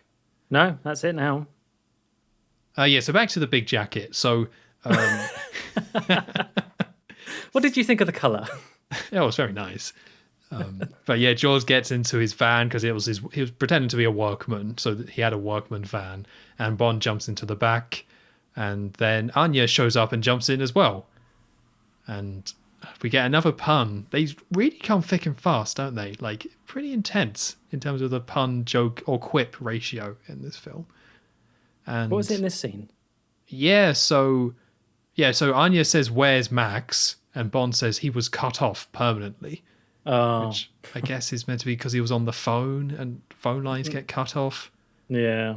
Rather than he was bit to death. I guess that's a nice way of saying that. That one shouldn't have made the Notebook. I don't think that one was quite good enough. Sorry. No, he should have scribbled it out. So yeah, try again. through that. But they're basically talking, and we get a little bit of like almost bickering between the two, because we're now really seeing the rivalry between them. We got that a bit at the bar, but now it's kind of fully in there, where they both know who each other are. They're both trying to do the same thing. Neither of them are trying to stop each other. They're just both there trying to do the same thing at the same time, and they've both clearly got egos that are kind of clashing a bit. Yeah, and I will say, I think even at this point where we're still quite early on in the film, and they haven't had that many scenes together, but I do think one of the good things about this film is that there is definitely good chemistry between the two actors and the two characters, which helps a lot. Even if sometimes the dialogue or whatever maybe might not be as good, I think you can definitely tell that there's just something a bit more between them than we've had with previous Bond girls and Bond actors. Yeah, and I think it works with Roger because they've built him up to be so kind of, I guess, full of himself.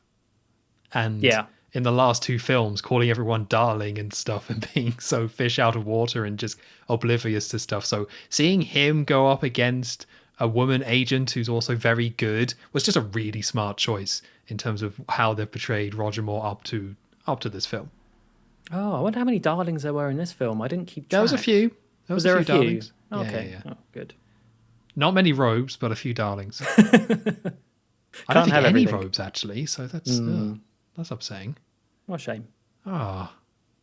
If they had Jaws in a robe, that would have saved it. But... that would have blown the budget. Velvet robe? So we can't. I have a family, please. But yeah, so we see that Jaws in the front has a radio and a microphone, so he can just hear them talk. He is very much aware they are in the back bickering to each other, which makes it kind of funny, to be honest. Hearing them bicker and George just listening to them do it. They're not even being that quiet as well. Yeah, you could probably hear it normally, couldn't you? Just arguing like that. Probably. And yeah, they drive away, basically. They're waiting for Jaws to stop so they can get the microfilm off him. And as we see this van kind of driving down, we get a different version of the Nobody Does It Better song play, which I like overall the idea of them putting the theme in the film. I feel like doing this rewatch, I seem to have a lot of problems with it. And I do kind of have a problem with it in this one where I just don't really like the alternative versions. Like, I wouldn't say they're bad, but I don't need like a slow, sexy guitar version of this theme. I kind of preferred the piano. And for me, I think the vocals are the main core part of what makes that song so good. So these alternative versions kind of feel a little bit limp because they just don't have that. Instead, it's just kind of getting new instruments and just re-recording it. So it's not bad, but I was kind of a little bit let down because I just don't think this theme is strong enough to reuse as they normally would throughout the score. I would agree with that. Yeah, I mean, that is one of the things with this film is that the music, to me, overall, didn't stand out hugely, apart from, as I said before, the Bond 77 sort of disco theme, which is used a lot.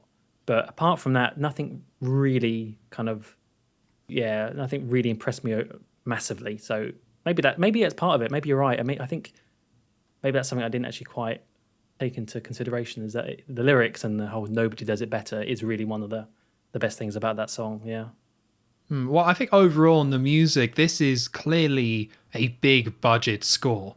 Like John Barry, I believe it must be John Barry, right? Went all out on this soundtrack. Wait, no, it's not John Barry. Wait a minute. Oh. Marvin? What? Oh, Marvin Hamlish. Yeah. Oh. That might explain why it has a different feel to it. I assumed it was John Barry because it's this film, but no, it's Marvin. Oh. Can you do a Marvin and the Chipmunks Marvin impression? Absolutely not. I have no clue. Just when the guy shouts, Marvin! Or is it Alvin? I don't know. I think it's both. Yeah, isn't it Alvin and the Chipmunks? It could be Marvin. I do like Marvin more, though. Marvin and the Chipmunks. I thought it was both. I actually have no clue. But I guess that's maybe one of the things then. Maybe because, it wasn't John Barry. Although, that being said, we said last time, The Man with the Golden Gun was also John Barry, but he didn't like it himself very much. So, it's fine. I just always assumed John Barry wrote the Bond 77 song. Yeah. There you go. Yeah, okay. But yeah, this has a very different feel. And yeah, I feel like it is the most bombastic and in-your-face kind of soundtrack. And it's the one that has the most variety to it. It jumps around all over the place. There's so many different styles and things like that. And sometimes for me, it really works, like the opening sequence with the skiing and the Bond 77. And sometimes it just kind of doesn't. And that kind of sums up my overall feelings about this score. Sometimes it's really, really good and some of the best we've heard. And sometimes they probably should have been a little bit more consistent in terms of the tone and what they were going for with the score. I think it jumps around too much for me to really say that I really enjoyed it. Yeah, I think that's a fair comment. Cool, thanks, Joe. Marvin wouldn't agree, but I'm glad you do. Well, Marvin can go suck an egg. Whoa. Whoa. I'm trying to bring back that phrase. So That's good. if you can start using that, that'd be great. Oh, there must be a Bond film where he kills someone with an egg. And he's like, I guess he can go suck an egg. Like, I hope that comes up. It's one of Q's gadgets, an explosive egg. Yeah. In fact, no, I think no, that's milk bottles. I'm thinking of milk bottles. Oh, Never it's mind. milk bottles, obviously. Damn, Come on, Joe. so close, so close.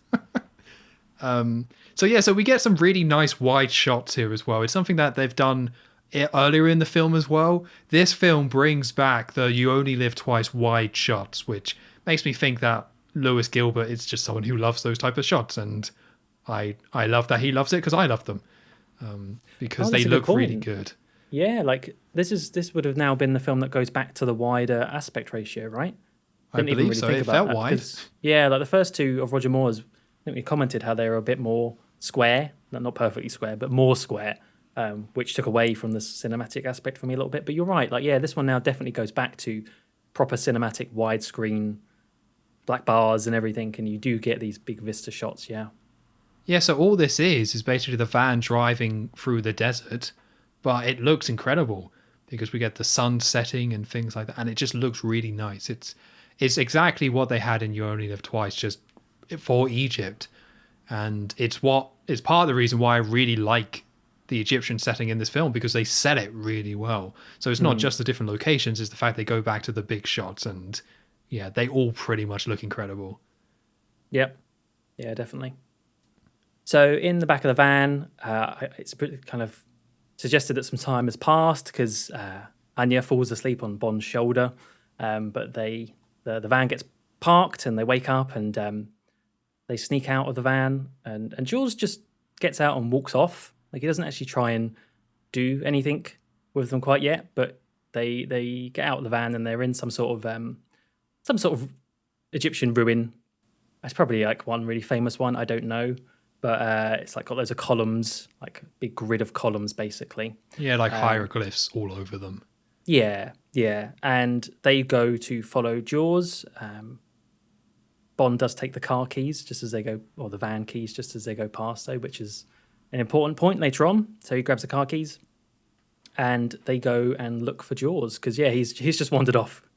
He's just walking through. And it kind of leads to this kind of stealthy scene where they're looking around and there's all these, as I say, there's all these columns, so they're peering around all the columns and being really sneaky and trying to find out where he is, and you get all these shots of Jaws kind of in the background of shots and being kind of very ghostly in a way and always one step ahead of them sort of thing.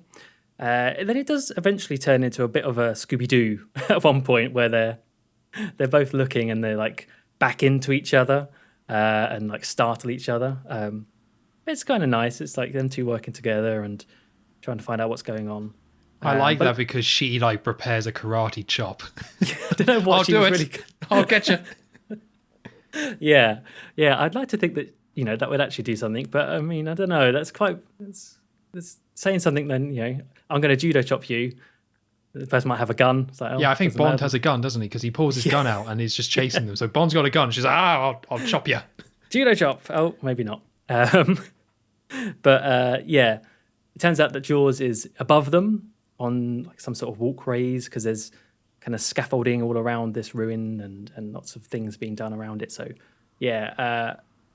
you might have to remind me the order of this because it kind of all blurs together, but they're basically underneath where Jaws is and he goes to throw a big rock on them. Yeah, he does throw a rock down. I don't think you see him throw it, but you just see it land next to them. Yeah. Is it just on Bond or is it on both of them? I think it's more on Bond. Or like they're still quite close together, but she gets separated and it's more about Bond and Jaws fighting. Yeah.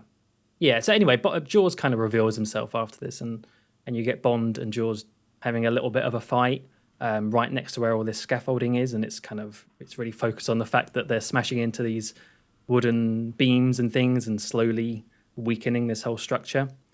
But as they're in the middle of that, Anya pulls out her gun from her little bag that she's got. Finally, I mean, she didn't want to use the gun earlier. She was happy with her judo chop. Now she wants to use the gun.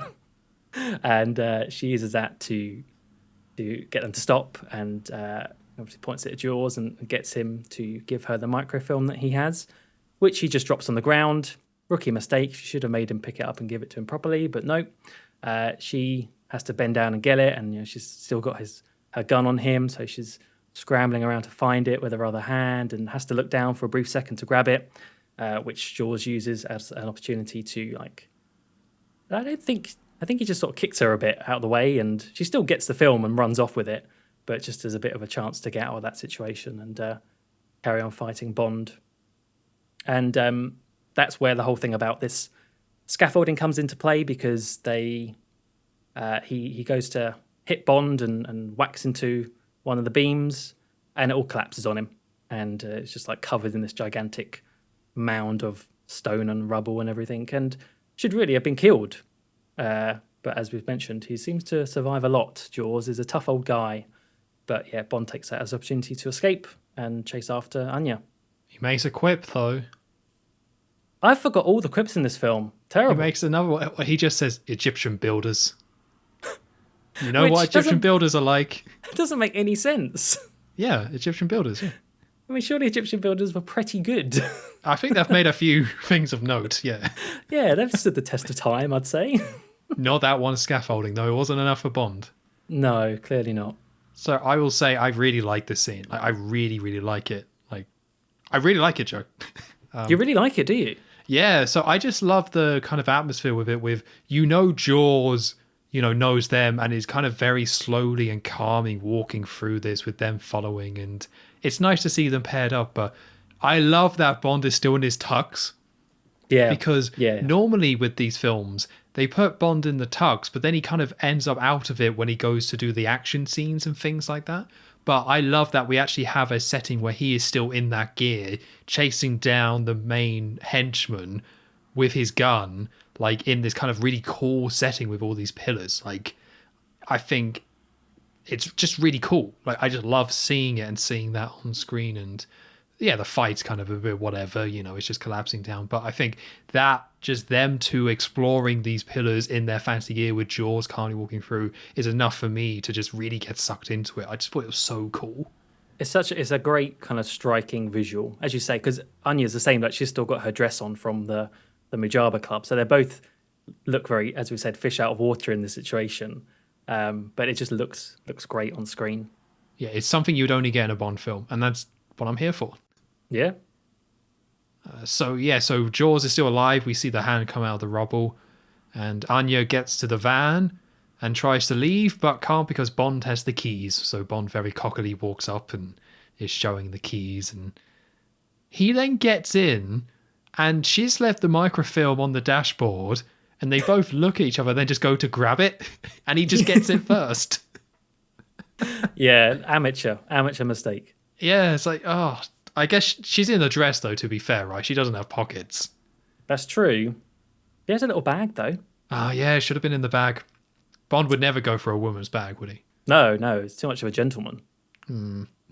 So, yeah, so, I mean, there's a reason in terms of the story why Bond grabs it, but it's so sillily done that they're both like, yeah, it's like something from Home Alone or a kid's film, right? It's like they both realize, like, oh, I gotta get it. And then they both jump for it. But yeah, so then they go to leave because Bond gives her the keys, and we see that Jaws is still there, and I think he lands on the roof. Does he jump on the... Yeah, he jumps on the van roof and starts ripping it off. Although actually I think Bond is all being very casual here, so I think he hasn't quite handed her the keys yet. He's just kind of going through and being like, here's the right one, and she starts the van and Jaws just starts kicking the van. So he's trying to get in, and Bond is just being very condescending and cocky throughout all of this, saying like, let's try reverse, that's going backwards.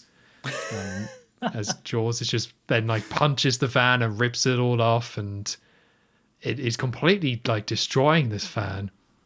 So she like reverses, so Jaws grabs the back of the van and she reverses and smashes into it. And then goes forwards and crashes, and then goes backwards again, just trying to get Jaws off. And does she say shaken but not stirred? I think she does, yeah. Yeah, I think so. Basically, Bond is like being cocky and condescending to her because she's not getting away. But then she does manage to smash Jaws into the wall. Then she's like shaken, not stirred. Uh, and Bond just rolls his eyes. Yeah, this is a fun little scene. Like as you say, it's ultimate cocky Bond. Like he's clearly just trying to wind her up with this stuff. I will say, I kind of wish Jaws hadn't come back for this bit though. They just left him like with a hand coming out of the rubble to suggest he's still alive, and I don't know, had some other reason for the van breaking down, which they needed to do later on. Just because it's very, this bit is very like what's the word I'm trying to think of, like slapstick.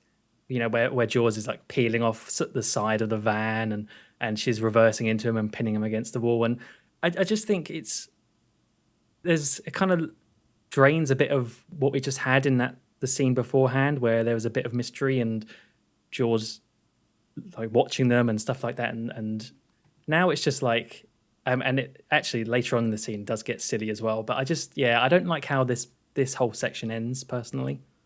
Yeah, I can see that. I think it's kind of quite strong on its own because having a man like rip this van apart, it's pretty like crazy to see. It's kind of a more exaggerated version of the oddball crushing the golf ball, right? Where he's supposed to be really strong, and they kind of demonstrate that. While that was quite kind of to the point and small, this is kind of a much bigger show. But I think just seeing the metal completely peel off, it's like, wow, okay. Maybe they should have gone less cocky Bond because, yeah, as you say, that is making it a little bit more humor focused than maybe they didn't really need to do.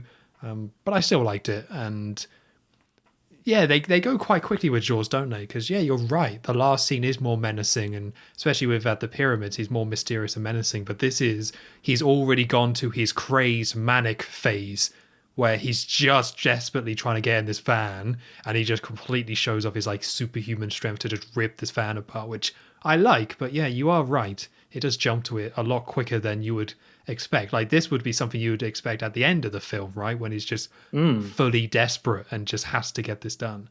Yeah, yeah.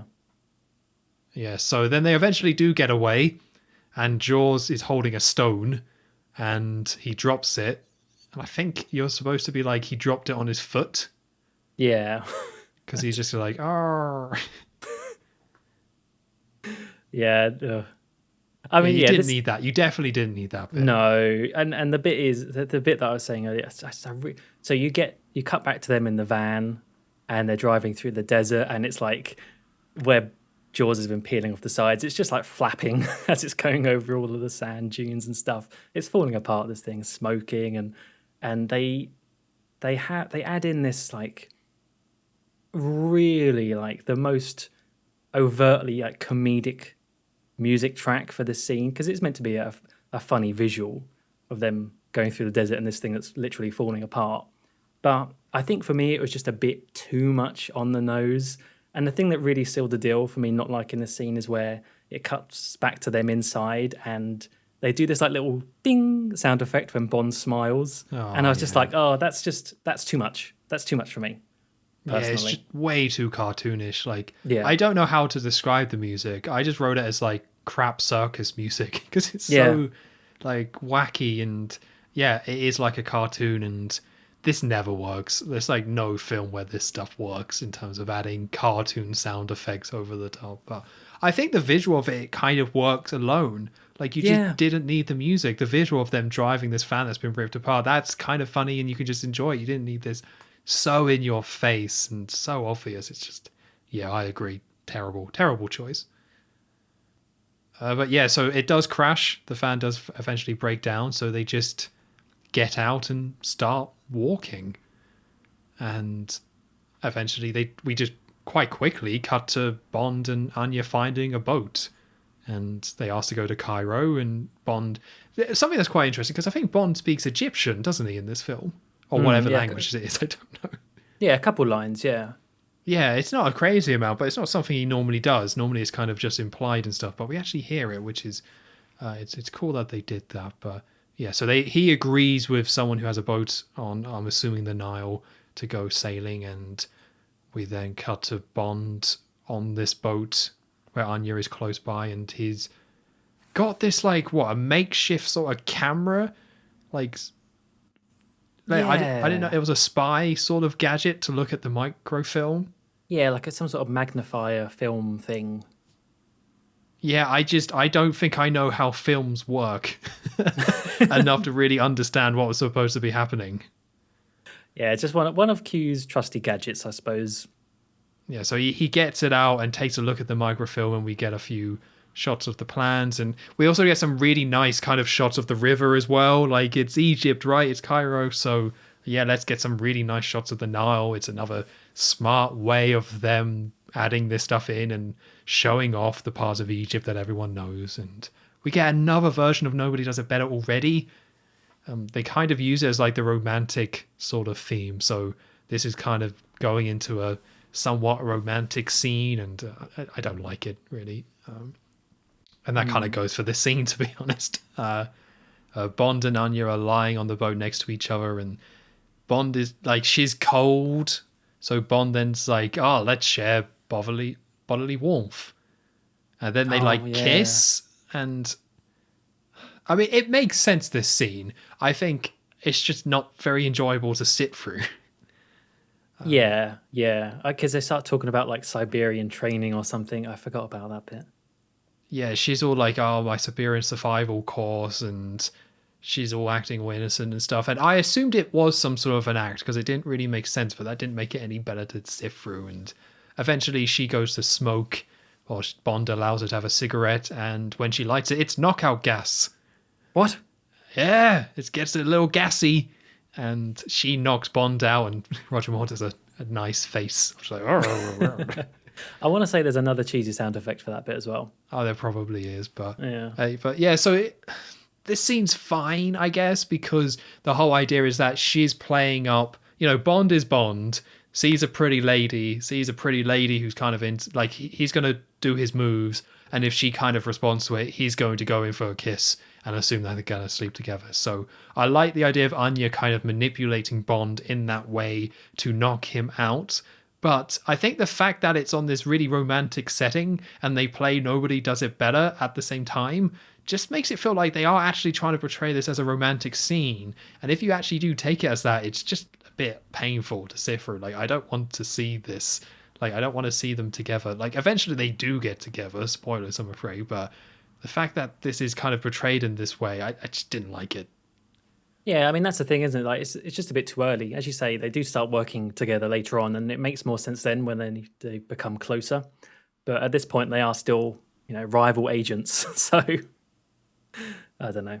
I like it on paper. I like it that the idea that this woman who's an agent would know to manipulate Bond in this way and then does.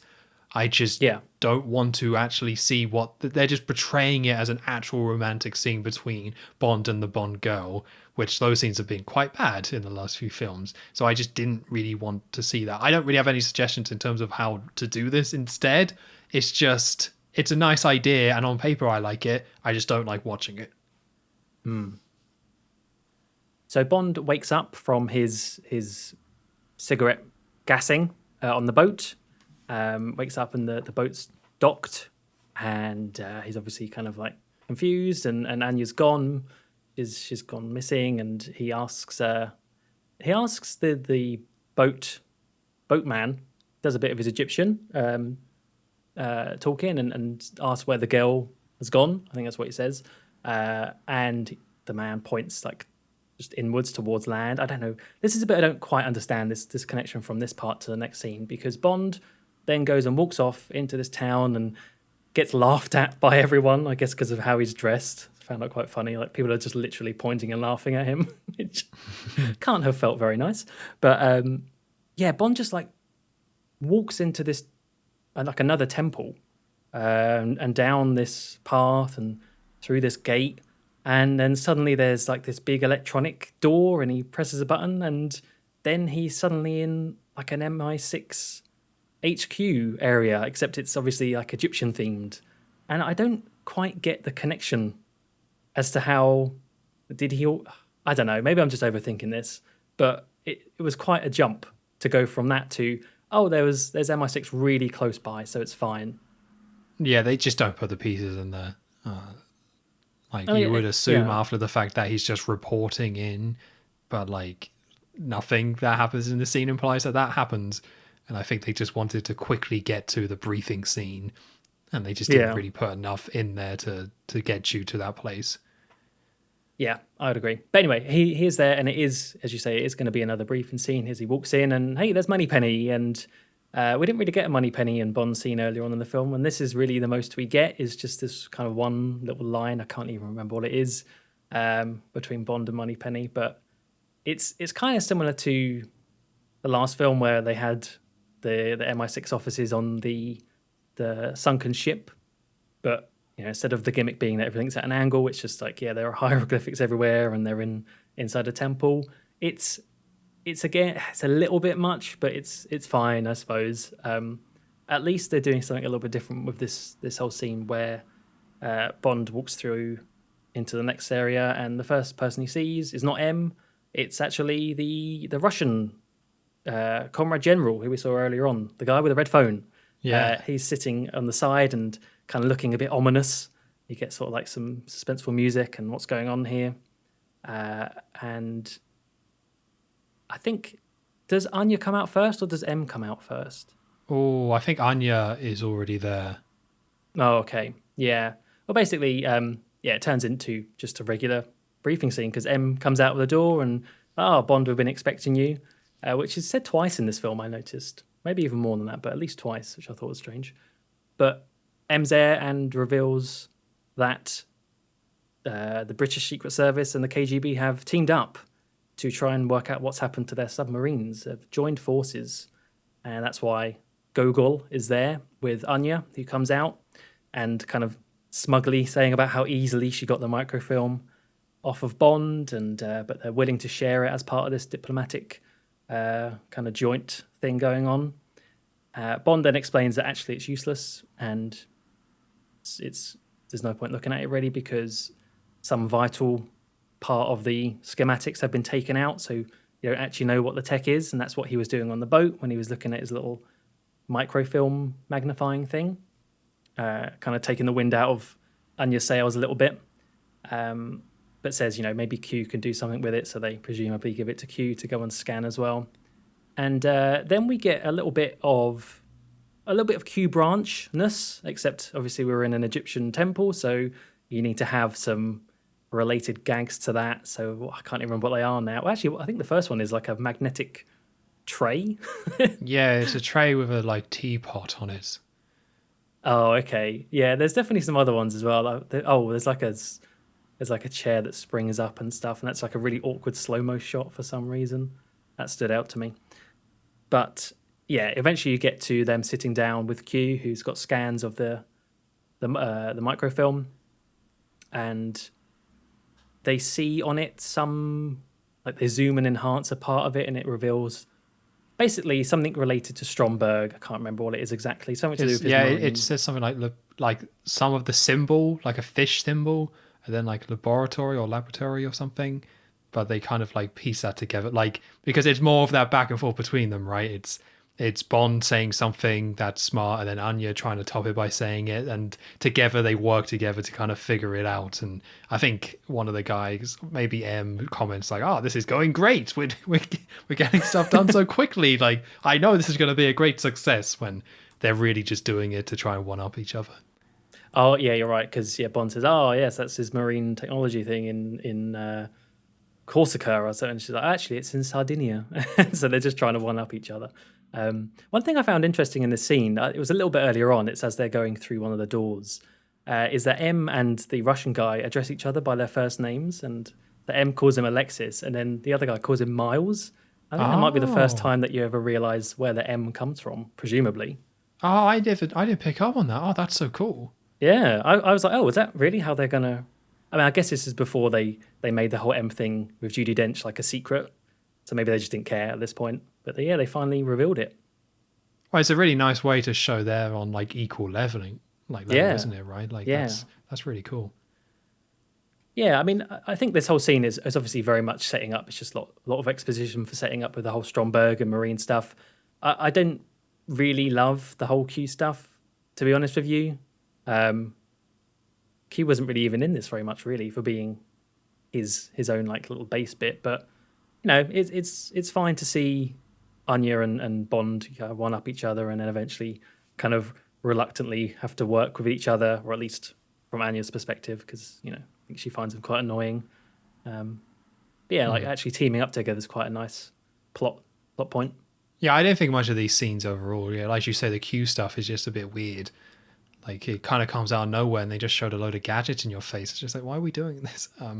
But the plot point itself is strong enough where a lot of this film is about how it's the KGB and MI6 working together, and I think they do a good job of not taking it super seriously, but still having it kind of be quite strong, and it is fun seeing Bond and Anya bounce off each other. So I didn't think much of this scene overall. It's nice to have the briefing, I guess, somewhere else. I'm not that fussed about that now at this point.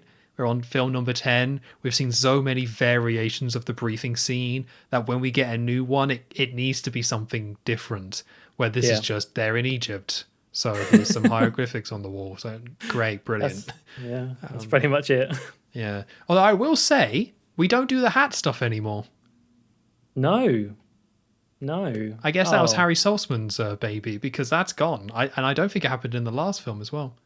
Does Bond not do something with his jacket? Because he's got his jacket over his shoulder. Maybe. It's definitely no hat throw, though. It's definitely no hat throw. No, the hat throw's gone. And I don't think it was in Live and Let Die either. I think Roger Moore, maybe it was in his contract, is like, I will not be tossing hats. Maybe he's really bad at throwing things. Actually, no, it was in Live and Let Die, wasn't it? Must have been. Oh, our hat throwing history is getting muddled. No, I think it was in Live and Let Die, but I think it was the last film where it cut out. And I didn't think about it when watching this film, but I'm thinking about it a lot now. And it definitely wasn't in this one, so that's sad. Yeah. So yeah, so the Russian man or the head of the KGB is saying like, you're going to work together, and they give each other a little smile. Like, Bond is smiling at her, then initially she doesn't smile at all, and then eventually does smile. Which I think is kind of hinting that she is warming to Bond and his man-boyish charms. Oh, James. Oh, James, indeed. And we cut to them on a train. They're all looking very fancy on this train, and it's them returning to their quarters saying, that was a very delicious meal. And they kind of have a little bit of a dialogue back and forth. Well, she says about she loves traveling by train, and they kind of refer themselves as working for different companies and things like that. And Bond, I don't remember the dialogue too much. I think overall, I like the idea of this relationship and kind of how a lot of this plays out. But I think the chemistry is just like okay. Like not far from bad. And I think the concept is strong enough for me to overall like it. But in terms of their kind of back and forth and when they kind of have these conversations, I would say overall it's just kind of okay. Like good enough to move the plot forward and have this work, but nothing really too memorable, especially compared to certain stronger Bond girls in the past. Yeah, I do like how they touch on the aspect of they're both spies, so they can't really say much. So I think she's about to say a story, then kind of cuts herself off because it was related to a mission. And yeah, like this is the only time that you would really get that situation when there's two spies working together. So it's an interesting play. I don't really think it's not done to very much detail, but it's there very, very shallowly. Yeah. And the pacing of the film as well means that you don't think about it too much. It serves its purpose. It's okay. You move on. So we see that they're in rooms next to each other, and Bond's like, I'll buy you a drink. And she's like, no, I'm not going to go and drink with you because tomorrow's probably going to be very busy. And like there's this scene where I think the idea is that they're both kind of undressing and getting ready to bed, but I think they're both waiting for each other to come through and knock. Like she's in her nightgown waiting, and then Bond's kind of getting undressed as well, and I think they're like kind of playing off each other, like they both kind of expect the other one to knock on the door and say, hey, no, we should do something, but that doesn't happen. Yeah, it's like they're almost back to back on the door, like the dividing door, like listening and hoping that the other person comes in. Yeah, pretty much. But as she then is getting ready and she opens the closet, and Jaws! What? Jaws is in there! No, he's been waiting there all that time.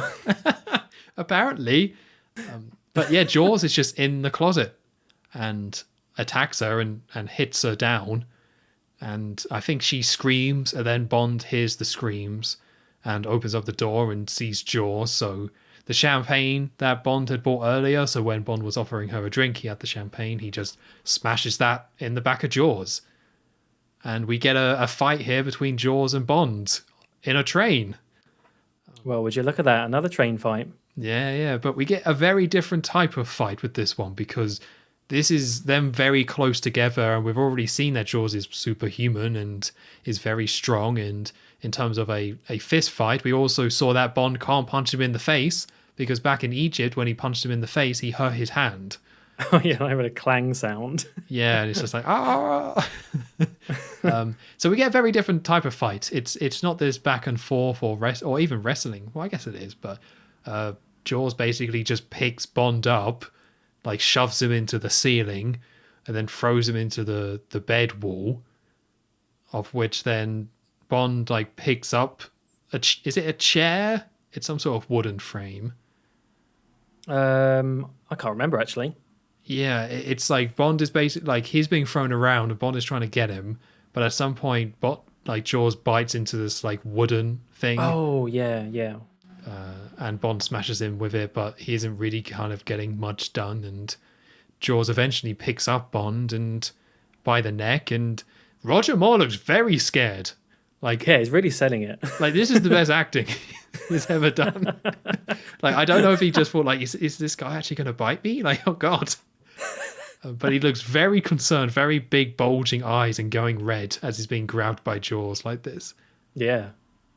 Which we've seen, like, Bond be damaged and be injured before, you know, like with the blood coming from his mouth in The Man with the Golden Gun and stuff. They have done that in Thunderball when Sean Connery gets shot in the leg, but this is, like, the most panicked and kind of loss of control we've ever seen Bond in a fight. Definitely Roger Moore, for sure. Like, he is looking...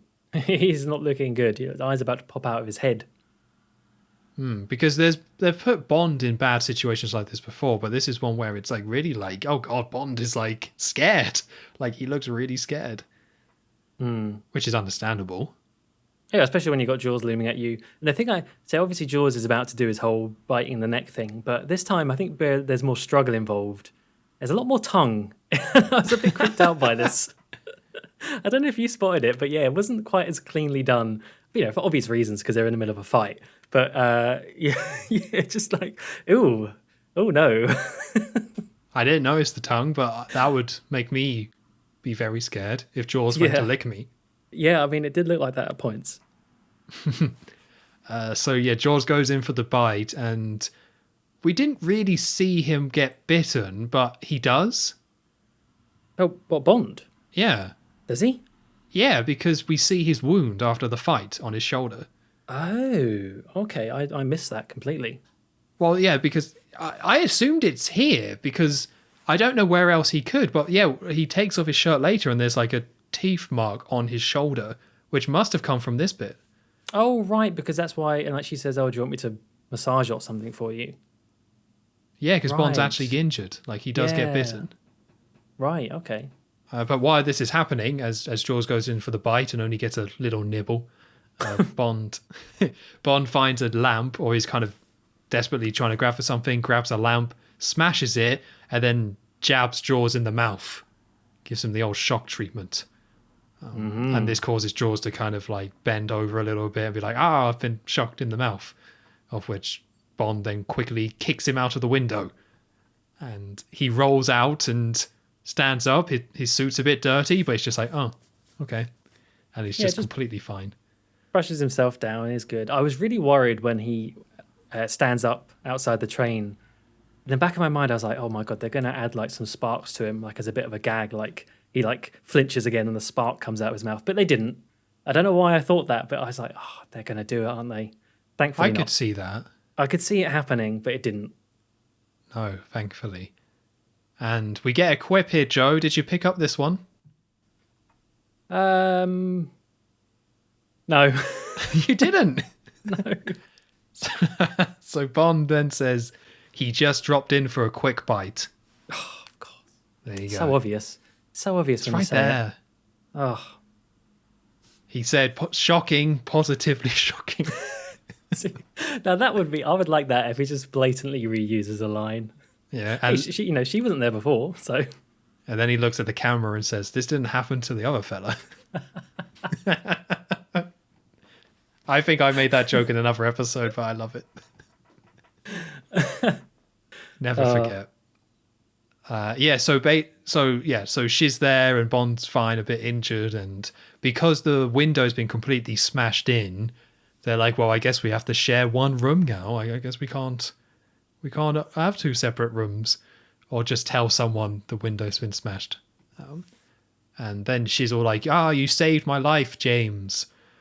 And we get, so he then takes off his shirt and reveals the bite mark, which is a little bit bloody, and she's trying to treat him, and we then get a very sexy horn version of Nobody Does It Better.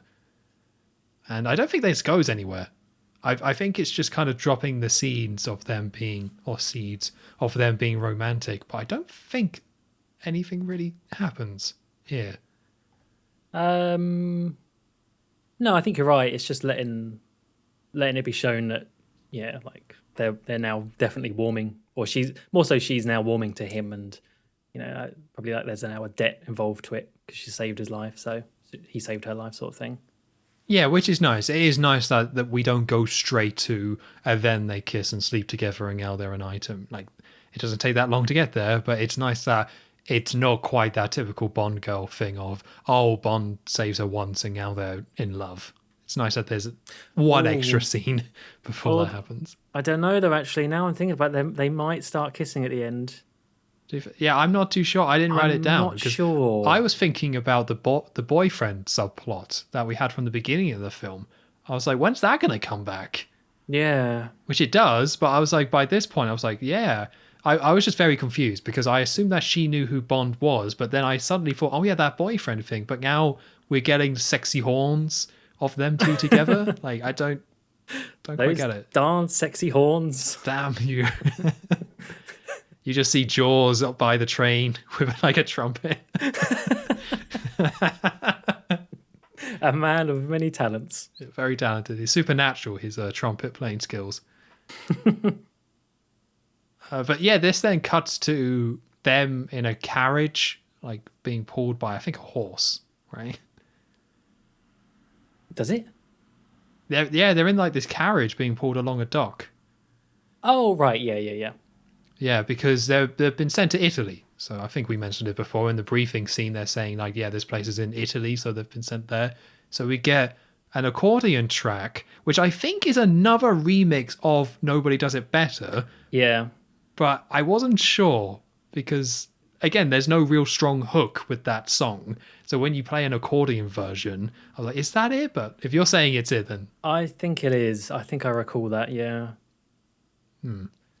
So then a white sports car arrives by boat onto this same dock, and it's Q driving it, which is such an amazing visual. Q stepping out this like fancy, like high-tech sports car.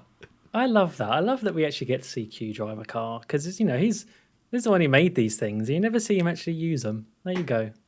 And and the fact that he's quite old at this point just really adds to it. Yeah. And then we kind of get quite an interesting shot scene anyway, because so Bond meets up with Q, but separates himself from Anya. So Anya is on the side watching this from a distance, where Q is giving Bond the gadget briefing. Basically, he's going through, here's what the car does, and you can see him showing all the different features, but you can't hear anything that they're saying because the scene is shot from Anya's point of view. And this is exactly what I was talking about with, I think, Live and Let Die, I think it would have been, where it's still the smart gadget setup. It's still saying, like, yes, there is something to this car that you do not know, but Bond knows and Q has explained it to him, but they hide it to the audience so they kind of reveal it later. Like, really smart. This is exactly what I wanted from some of the other Bond films. Yeah, totally agree. I was really impressed by this. Also because I had forgot, I mean, apart from the obvious gadget that this car has, I forgot what things it had, so that was quite nice. Actually kind of learning as I was watching the film. Now, I'm sure I was trying to like think back to this, like when this would have come out in 1977. I'm sure that they would have revealed in like trailers and promos that the car can turn into a submarine, or like there was toys of it, so that it wasn't going to be a massive secret. But I guess within the premise of this film, it was a really clever idea to keep that as like a big wow moment. So I really liked how they did this.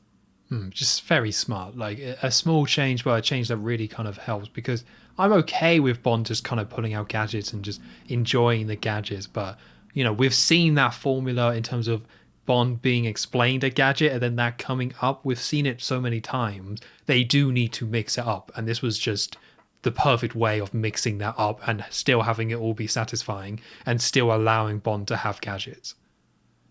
Yeah, definitely. And we get a nice end to the scene where Bond and Anya gets in the car and Q's like, please do try to maintain the equipment, 007. And then he says, oh, don't worry, Q, have I ever let you down? It's just frequently. It's great delivery of that. Yeah, I think they kind of recreate this exact dialogue in like maybe a Pierce Brosnan film, because I feel like I've heard this before. I don't remember it being in this film. Like it's those iconic lines. It's like, now do listen here, 007. It's another one of them, and it's one that's really funny because Bond also just like burns off. Like you just hear the tires squeal and he just like drives off. So he was just like, yep, not saying that again. Yeah, it's just pure like exasperation. I love it. Oh, it's so good. But this leads to Bond and Anya then checking in to their hotel. It wouldn't be a big Bond film without a hotel scene. Quite right. And we see them checking in, and they're going under the guise of Mr. and Mrs. Sterling. So are they a recently married couple, or are they just meant to be married? I think they're just meant to be married, I think. Yeah, I don't remember any honeymoon stuff coming up. No. Although there is a line about... Oh, no, I think that's just being on holiday. Yeah, I think, it's just being on holiday. Yeah. Yeah, so they're going undercover, and when they check into the desk, the woman says, oh, there's 2 bedrooms, and Bond then says, that's just Moneypenny. I can't remember the exact word he used, but blames it on Moneypenny. Which I like that, because Moneypenny is not really in this film very much. I mean, she never really is in many, a lot of the films for very long, but just little lines like that is just enough, really, to keep that character going. Mm-hmm. And then Bond gets a message from the front desk and says, we've been granted an audience, which really confused me. Because they just don't explain what they're on about. But the idea is that they're there to investigate Stromberg, who we have not seen for a good chunk of this film at this point. Yeah. Like, he was in that initial scene, great scene, but he's been fighting Jaws, which I like, but now they're trying to tie it back to Stromberg, but now they, like, reference him and say, like, oh, we've been granted an audience, but don't explain it. Like, if this was Largo in Thunderball, say, and he said something like that without specifically saying Largo, you could put that together quite easily. I feel like with how little Stromberg is in the film at this point, it's not obvious that he meant we're going to go and see Stromberg. Yeah, well, especially because there was no... Like, we've been told they're going to go to Sardinia to investigate, but we weren't told that they're going to try and meet him. Like, you'd maybe think they would try and do it as, spies and try and spy, but they're actually they're going in a disguise. Which, yeah, I was the same. I was like, what, an audience? And then thankfully it's like the very next scene is like, oh, okay, right, fine, I understand now. Yeah, it cuts straight to them all dressed up, and this woman gets off a boat because they're now on a dock, and it's Naomi, I believe is her name. And she's been sent by Mr. Stromberg to meet them, and Bond is saying how he's a marine biologist, so Mr. Sterling, the marine biologist, and they get on a speedboat to go to the water base, and we see Stromberg. They get on a speedboat, they get there, and Stromberg is watching them in this reflection. And the music was also kind of weird. I don't remember exactly how it went, but it was like weirdly like upbeat. It was just like another example of the music just being too all over the place. Like you would expect this to be quite menacing, of Stromberg watching them enter, and the way it's shot is that you only see his reflection in the window, and it's actually not that clear. which I really like as a concept of the villain watching them, but it being a bit more obscured. But then the music's just like this upbeat kind of weird thing. It's just another example of what we talked about before. I don't remember the music, but maybe that's a good thing by the sounds of it then. Yeah. Again, it wasn't great. It's fine. Like a lot of this stuff, it's fine. It's just, music's all over the place. And this is another example. Yeah. So once they reach Stromberg's big spider octopus lair, Anya stays with Naomi. I can't remember what they say, but Anya's supposed to be in this situation as Mr. and Mrs. Sterling there. I think she's meant to be Bond's assistant, or Mr. Sterling's assistant, even though they're husband and wife still. So she stays with Naomi, the speedboat lady, and Bond goes to go see Stromberg. So this is also where Bond calls her darling. Oh, is this the darling? So when they're pretending, Bond drops a lot of darlings in there as part of it, which is quite funny. Clearly, that's Bond's tell in that case. But yeah, he goes to see Stromberg, who's in his like big aquarium room, and this whole scene is kind of it's a bit strange. So yeah, Bond's there as a marine biologist, Mr. Sterling, there to go see Stromberg, who I guess like research-wise, he's got a lot, so that's why they want to talk to him. But he goes there and they don't really do much. So Bond goes in and kind of I think he tries to shake Stromberg's hand, even though he'd been clearly told not to. I guess as a bit of a power play. I don't know. Like it's presumed that Stromberg is a bit of a germaphobe, maybe, or something like that, hypochondriac.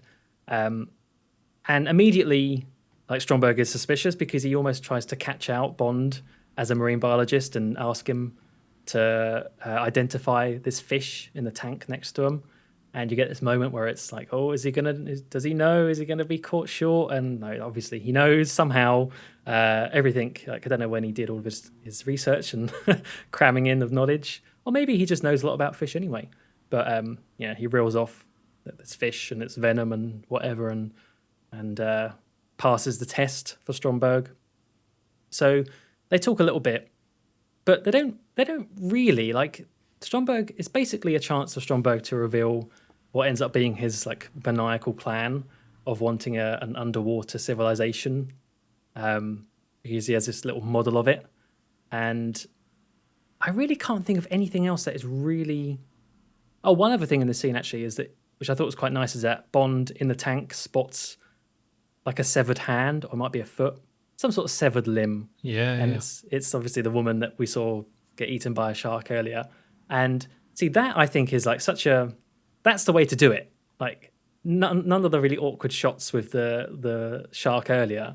That in itself is way more creepy and violent than anything we saw earlier. Just, it's because you just left to think about that. I really liked that. But yeah, this whole scene, I you have to correct me, but I really can't think of much that is actually delivered in this. Yeah, this is where I think Stromberg starts to fall down for me as a villain, because this is a very forced scene of, in previous Bond films, we have the scene where Bond talks to the villain, and they're usually some of the best scenes in the films.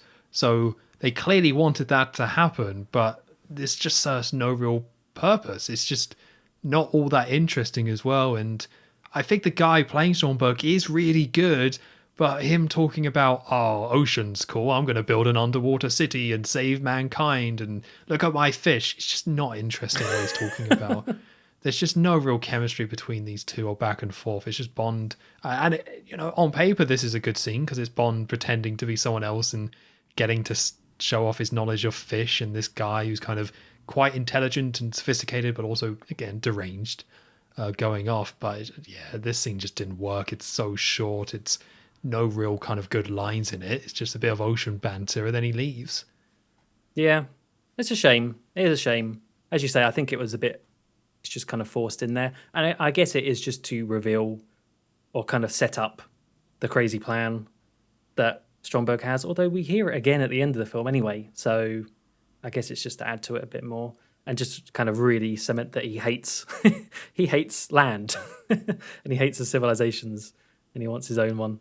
But yeah, that's it really. And Bond thanks him as Mr. Sterling and goes back down to see Anya, who's still with Naomi. And just as they're about to leave, they spot a model of a tanker, and Naomi says, "Oh yes, this is Mr. Stromberg's brand new tanker or something, the Liparus, I think it's called." And Anya almost lets slip about something, I think, because Naomi says it's the biggest tanker in the world, and Anya's like, "Oh, surely not bigger than the Karl Marx or something like that," trying to stand her ground as the KGB. But Bond says something like, it's a really patronizing line. I can't remember what it is now, but it's just like, "Oh, you really do have the most interesting information, darling," or something like that.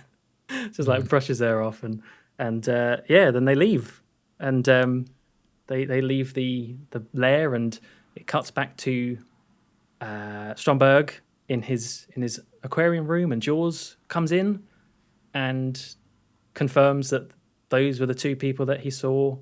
Was it on the train or in Egypt? I mean, seen them a lot by this point, but basically they're the two people meddling in Stromberg's plans, and so have them killed. But don't have them killed in here. Wait till they get ashore, Stromberg says, for some reason, whilst he's munching on some peanuts or something and throwing them in the tank.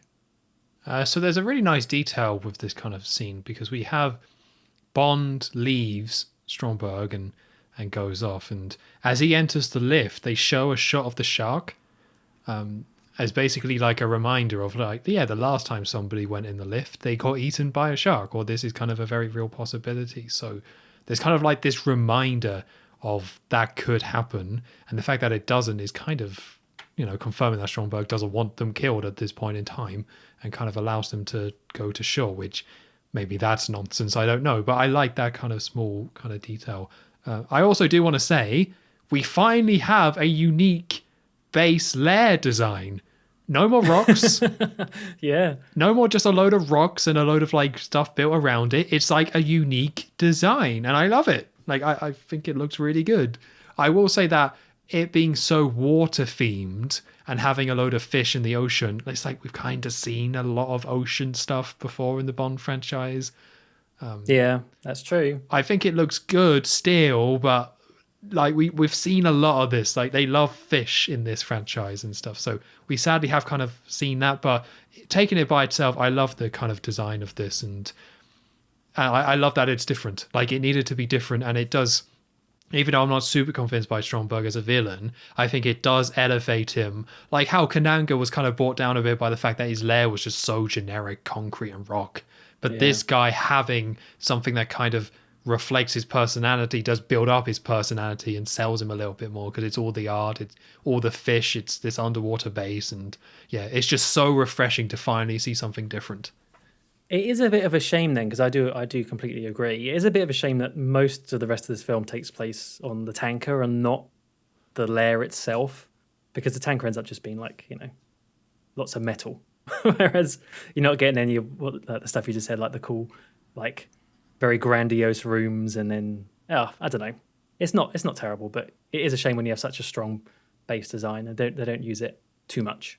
Yeah, you're right. I didn't even think about that really. I didn't put that together, but the big action scene doesn't take place here. There is a bit of it, but it's separated out, which is a shame. So Bond and Anya then get back to shore, and we see them in a car, and Bond is saying, "Oh, we should go and take another look at that base." I think it's the base he's talking about. Or it might be the tanker he's talking about. They kind of go between the two. Like they want to go and they're suspicious of the tanker that they saw, the little model, and they're suspicious of the base. So they're like, we should go and take another look at that. Oh, because he says like the bow design looked weird. So I'm going to tell M to look into it or something like that. Yeah, it's just more just Bond putting stuff together and saying, we'll go check it out. But while this is happening, there's a man on a motorbike and is following them. And at first they don't really do anything, but eventually they start driving faster, and the bike kind of chases after them, and the music all kicks in. And this starts off by Bond kind of driving up to a truck and just getting stuck behind it. So we're in Italy, and it's these very thin roads that like follow the coast. So there's this truck in the way, and Bond kind of can't get round it, but this motorbike also has like a sidecar attached to it. So as Bond is stuck behind this truck, the motorbike fires the sidecar like a missile, and the missile shoots towards Bond. But at the very last moment, Bond is able to overtake, and the truck that he was stuck behind instead gets blown up and completely destroyed by the sidecar, which causes a load of feathers to come out. I'm assuming there were like chickens in that truck. I think it was a mattress. Oh, was it a mattress? Yeah, I think there was better. or like pillows in it, because there's like a shot of a bed on the back of the truck. Oh, I see. Yeah, like maybe a duvet or something. But yeah, he gets covered in feathers and then just drives off the cliff. And then we get... You must know this one. I remember this one, but this really annoyed me. This whole thing. Yes. Yeah, so the line is, it's like Bond looking in the rearview mirror and says, all those feathers and he still can't fly. And, I mean, that's a great line, but you have to think that Bond's like so far ahead of them, he would not have seen that. I know it's a really annoying point to dwell on, but it really irked me. It's like, well, Bond would not have seen that happen. So how does he do that? He's always comes prepared. He just knows. Does. Yeah, he just knows. But I love this kind of moment though. You know, I think this chase overall is pretty good, but I like that moment. It's just that balance of silliness as well. Just seeing someone drive off the cliff in a Bond film is just great. Like, it makes me laugh, but it's something that they do a lot, and I'm here for it every single time. Someone just going flying off a cliff and be like, ah, like it's always enjoyable. I loved it in, what was it? It was the one in on Her Majesty's Secret Service on the ski. Oh, the ski one was just, I think that's still up there. Yeah, but this one's also pretty good. Yeah, it doesn't get there. It reminds me a little bit more of a Dr. No man falling off cliff, although nobody explodes. Well, I guess the explosion happens before, doesn't it? But yeah, it's still pretty. Just a man falling is just kind of funny. I want that as an out of context quote. I mean, it is. I'll stand by it, Your Honor. So the motorbike guy is taken care of, but a black car then shows up. And inside this car, we see 4 people, and one of them is Jaws. And it looks very cramped in that car. I would not want to be in a car with Jaws. No offense to the man. Are you saying he smells? I don't know. How is he cleaning his teeth? Let's figure that one out. Good point. Yeah, needs some descaler. Yeah, descaler. Oh my god. I mean, it wouldn't kill him, would it? It would just, he'd be fine. Yeah. So they're all firing guns out the window at Bond, and one of the Jaws like finishes his shooting as well, and he runs out bullets, so he just grabs another gun off the other guy and starts shooting at him. And then we see Bond using one of the gadgets where he sprays, I'm not quite sure what, some sort of foam, or is it sludge? Yeah, like mud or cement or something weird. Yeah, it's something kind of dark. Yeah, it's not like a foam or anything, but some sort of gunk all over their windscreen, which causes them to drive off the cliff, which is cool. And we go to a man who is in front of his house, all set up. He's got his little table, all ready to enjoy his lunch, or I think he's currently enjoying his lunch, and the car just lands directly into the roof of his house. And really awkwardly. Yeah, it's like right in, like directly downwards into the middle of it. And then the Italian man goes, "Mamma mia!" Like, oh! But like, actually, Mamma mia? That's not me joking. He shouts Mamma mia at this. I mean, that's the thing is, I don't know. Any Italian people listening, do you actually say Mamma mia? Like, as a shock? I don't know. Or is it? I don't know. I would like to think they do, but I'm not Italian and I've never been to Italy. But I like to think so. I've been to Italy not too long ago, and someone did say Mamma Mia quite a lot, but I think they were kind of egging it on for the tourists. I don't know if it's actually what they might say day to day. Ah, right. Yeah. Well, anyway, this guy gives a very big reaction. Mamma Mia, ah. And as he's doing that, we see Jaws just casually walk through the front door of his house, just dusting off his clothes and then walks off. And I would say, because I might seem like a hypocrite here, but I actually really like this little moment. Yeah. It enforces about Jaws, and it's more of that, Jaws being invincible. And I don't know if it's because the man's Italian, but it just made me laugh. Just kind of reacting it's just legitimately quite funny. I liked it. Yeah, like, these are the sort of scenes they were trying to do in the last 2 films with Live and Let Die and the boat chase. And well, the man with the golden gun in the boat chase, I guess, where like with the wedding in Live and Let Die, where the chase kind of interrupts what's going on, and then the people kind of react to it. And I didn't like it then, but I think this one, probably because of the pacing, really, right? Like it doesn't really interrupt the fight, and it ties into this whole thing about Jaws and people like Jaws. That you just kind of get this quick laugh, and then you're kind of back to the scene. It kind of, I wouldn't say it's like, oh, this is the perfect way of doing it, and the last films were a bad way of doing it, but this just kind of, it's just a lot more effective and a lot more kind of enjoyable for what it is. And yeah, it did make me laugh. I liked it. Yeah, and I liked how, I mean, this whole, from the moment they're in the car and they're getting chased by the motorbike and the sidecar thing, up until next we get a helicopter, this whole thing is one continuous chase. And I kind of like that, they are bringing in all these different means of being chased and keeping it fresh. It's not like a 10-minute boat chase like we had in Live and Let Die, it felt like. And so these act as like natural stopping points between these different modes of chase. And I can appreciate it for that. Like, it's definitely trying to keep the pace up and keep you entertained. Which is not something Guy Hamilton was that fussed about. So it's nice No. we've got someone else at the helm. It's like, should we make this entertaining and actually enjoyable? It's like, oh, okay, all right, we'll give it a go. And then Guy Hamilton's on the phone saying, that Italian man could be J.W. Pepper. I'm just saying. Oh my God. He totally would have been. Yeah. You're right. He would have totally been on holiday with his wife in Italy this time. He's there eating garlic bread, being like, what's going on here? Like, God, what a bullet dodged. Thank God for that. Think about how successful this film would have been otherwise, but they didn't want to make more money. That's fine.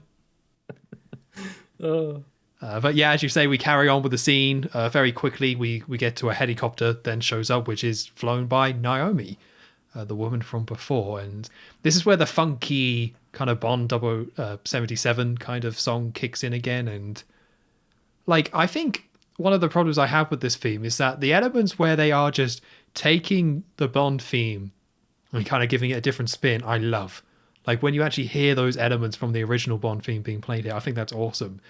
And you get that a lot in the ski chase at the beginning, where you get the funky kind of stuff, but then you get the funky stuff going into the Bond theme, and you hear a lot of the Bond theme, which is great.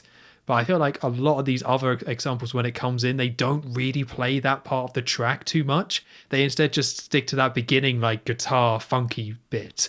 And to me, that's not the most interesting part of the song. But they kind of just, for some reason, focus on that bit for the rest of the film when they insert it with these action and chase scenes. Yeah, I think that's what leads me to feel like it's a bit overused. You're right. Like, it's always this one bit of it, because the song is quite long. Like, yeah, you're right. There are different sections of it, and it's always this. It's like the bit with is it a cowbell? I don't know what instrument it is, but it's like, it's always that part they're using, which is it's a shame. Yeah, I mean, that part's not bad at all. It's just not the best part of the song, and they always starts on that bit. Always. Yeah. So, okay, let me try and figure out how this works here. Because Naomi's flying the helicopter and shooting at them, and they're driving. And then I think Bond spins in a circle in some way. I don't remember how. That's just what my notes say. But he's trying to get away, but can't. And is driving, and the helicopter leaves for a little bit, but it's just waiting for them later down the road and just shoots at them as they come. And this is classic, similar to From Russia with Love. Just the helicopter shoots at them, and I don't think ever hits them once, despite the fact that it is constantly shooting bullets at them for like a few minutes here. Honestly, helicopters have not had a great track record in the Bond films. Maybe just don't use them. Yeah, I mean, I still like this part of it, but they don't seem very effective. Yeah, I just mean if like on the villain's point, like they never really seem. If you're going to try and chase Bond, helicopters just don't seem like the best method. No, he just drives off. It's like, damn. Yeah. And then you got to like turn the whole helicopter. It just looked really cumbersome. But overall, I definitely like the visual of like a helicopter following this, sports car on this helicopter road. Oh, not helicopter road, on this Italian small road. Like it's a very good setup for a Bond chase. Not something they always get right, but they obviously found this location and thought, right, here's what we're gonna do, and that really helps this chase stand out. Yeah, and I like there's a little scene where they're looking at each other through the windows, and there's just little like Roger Moore just gives a little smile back and like to her, and it's just like a nice little moment. It kind of reminds me of like the tie straightening in Is That the World Is Not Enough, where he's down the Thames and he goes underwater. It's like tiny little moments in a chase scene, like a little bit of lightheartedness. Yeah. I was going to say GoldenEye because that car chase or car race he does the same thing, I think, the little nod. Oh yeah, that one too, right. Yeah. But this all leads to Bond he's going to show off a pretty big gadget here. So he drives into the ocean and Anya is just freaking out and he's like, "Can you swim?" All very calmly. And the car gets completely submerged underwater. And while it's there, we see all these kind of things change on it, where the tires fold into the car. These little, like, I guess wings is what you would call them, come out of it. And it completely transforms into this submarine. I say completely transforms. That's not really fair. Like, it still looks like that car, but you see all these, like, mechanical changes that it makes so it can, I was going to say swim underwater. I'm not sure if that's quite right, but all these like propellers come into the back and it completely transforms. And it's quite interesting with this car because there's so many things in the 70s era of Bond that we have complained about the 70s kind of style didn't really age very well and it looks a bit awkward now and it's not quite as strong as the 70s, but this car just looks so cool. Like very much of the time, but just looks really cool. Like this one is definitely the one out of all of these that probably holds up and stands on its own the most.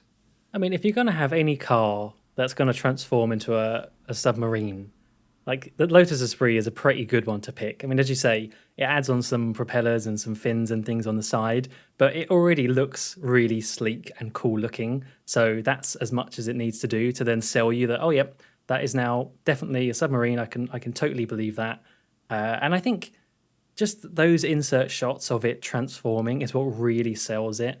Like it really grounds it because like clearly actual model work going on there to make the wheels turn in and the things pop out and the shutters come down over it. If it had just gone in and then like, you know, magically transformed, you didn't really see it, I think it would have deflated from this scene. But you see it go from car into sub very clearly, and it's great. I love it. I mean, there's a reason why this is up there as one of the best Bond cars. It's just so good. And it's them going back to cars. I think we talked about it before, where the last two films in the Roger Moore era, no cars. Like he drove cars, but it wasn't really a big part of the film. And this one, they're going back to like, no, the car's a big deal, and look at the really cool thing that it can do. Yeah. But yeah, I really like it. I agree. Like they set it very well, and it's impressive to see. Like it's impressive to see it all come together. It's a lot better than the flying car in The Man with the Golden Gun. It's quite interesting to see the wrong version of that scene in the last film and now the right version of that scene in this one. Yeah, definitely. That I didn't even think about that, but back to back, you can really tell. God, that was so bad. Yeah, they should have painted the Lotus yellow and brown. That would have really sold it. But yeah, so they're now underwater and hiding, and they have a little camera that shows them the helicopter. I don't quite know how that works, but I guess that's fine. And we see the helicopter there, and Bond hits a button and it fires a missile from underwater and blows up the helicopter. And that's the end of Naomi. And then they drive off, and as they drive off, we get some very lovely music because they're underwater. This music. Yeah, I love this music. At first, it's like just some strange sort of classical music as you see some aquatic life, and there's like a jellyfish. But then it turns into this something more similar to the Bond 77 theme, but it's not. It's different. It's like this kind of synthy thing that's going on, and I really love this theme. It really adds to the visuals of this car underwater.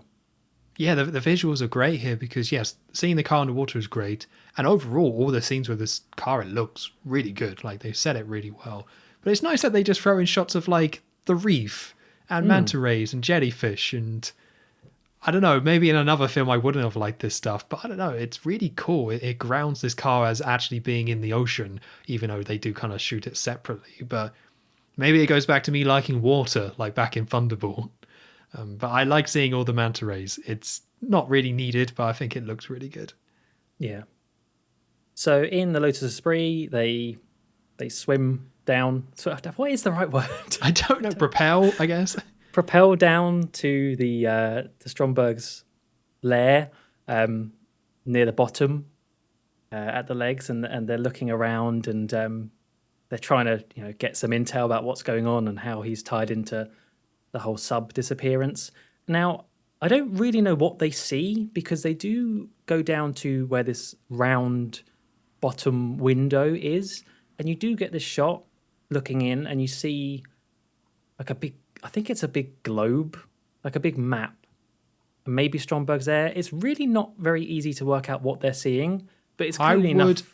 Sorry, I think, and I didn't get this at the time, I think they find the location of the tanker on the globe.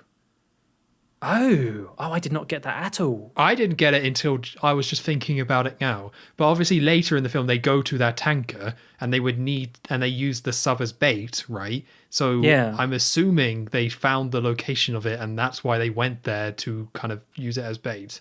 Right, okay. Yeah, because it's not really, they just look at it, and I guess they're just, trying to find any sort of connection and see that, and that's enough. But just as they're doing that, they get some henchmen swim out in their little propeller things, little tank propeller things, and you start getting a little bit of a fight scene between the car and these bad guys, and it's all right. This bit, I don't love it, because I think maybe it's like, this is going back to Thunderball, and I just don't really like underwater fight scenes very much. But you get some more examples of the Lotus's gadgets, and actually Anya starts to use them as well this time. Like, she starts to flip some of the buttons on the controls, seemingly knowing what to do. So at one point she uses there's some ink, like some black dye that comes out the back to disguise where they are, and for some other things, this bigger mini sub comes out and starts to attack them, and I think then they drop some mines on it and stuff like that. So you just see a little bit more of the gadgetry, and they eventually take out all these bad guys. But they do get hit, and the car does start leaking, so they do have to get out. One thing that I thought was quite interesting is that Anya seems to know how to do all this stuff, or what the car has on offer, and then she does say that, I stole the blueprints for this car 2 years ago, which is a really quick little line, but it is quite nice in that, reminding you that, she is an agent, and they probably have a lot of intel on each other. Although it does beg the question of how, why was she so shocked when they dived into the water? Oh, that's a really good point. Anyway, they get back to the beach, and they drive out onto the beach, literally. Like, I guess it must have converted back into a car underwater, and they drive out of the water. And this is the first of, I think there's 3 now. I think there's 3 you get at least, of double taking guy. Double taking guy who reacts to something crazy Bond's doing. Because, there's this Italian guy on the beach, and he's drinking some wine, and the car comes out of the water, and Bond's there with a fish. That's a bit that's a bit too cartoony, but he drops a fish out of the window. But that leads to this guy drinking the wine to do like the old double take of the what am I drinking sort of thing. And he comes back. He comes back with a vengeance twice more. It is a little bit much, but I guess you got to take it with this. You are going to get these silly scenes, and it's not that bad. It's just that one is a bit on your nose with it. I like the idea, and I'm all for this like kind of comedic scene of the car coming out of the beach. That's pretty funny. Like, it's been done a lot now at this point. Like, going back to it's a little bit rough, but I like the idea of it. But it's so cartoony, like, and the fact that the Bond theme starts playing, like, why are they using the Bond theme in this way? Like, where it has to be like ba da as like a dog runs away scared. Like, what? Like, I think that's my main problem with it, the Bond theme, where they're trying to tie the Bond theme with, look at James Bond being so out there and silly and everyone being like, boah. Like, I don't like that. But I don't mind the idea of the scene. I just think I wish it was toned down a bit and they kept the Bond theme out of it. Oh, Joe, I didn't even remember it played the Bond theme then. But yeah, that does sound bad actually. That is not a Bond theme worthy moment right there. No, but I want to say maybe the future Roger Moore films do the same thing. And I think we've had it happen before where they use the Bond theme more for a comedic sort of purpose, but this one was very blatant and I'm not up for that. I don't want to go down this road. So anyway, it cuts back to Bond and Anya at their hotel. Bond gets a message from the hotel receptionist that we saw earlier, and it's from M, I believe, and it's basically about the tanker because he said that he told M about the strange design, and that's just what they found out more information about. And apparently, it hasn't been docked in months, 9 months or something like that. So definitely something going on with this tanker. Basically, is what they're learning. So they should go and investigate it further. And this whole scene, like that's the main bit of like plot wise for the scene. But then we do get, and I'm sure you're happy about this, Tom. They finally address the elephant in the room with the whole thing they set up right at the beginning of the film about Anya and her lover, who is eventually killed by Bond in the ski chase.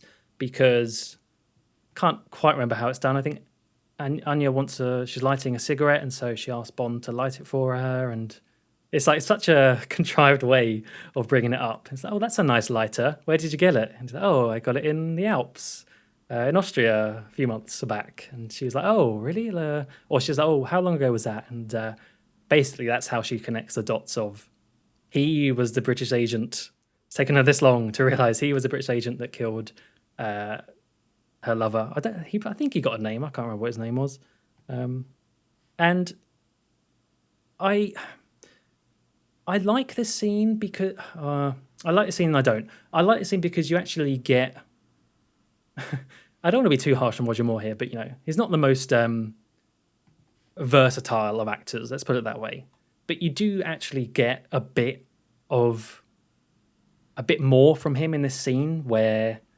He's saying, in that situation, it's like a kill or be killed, and I had to do what I did. And, he does turn very solemn, and you're getting this little bit about that side of being an agent, and you have to kill to stay alive.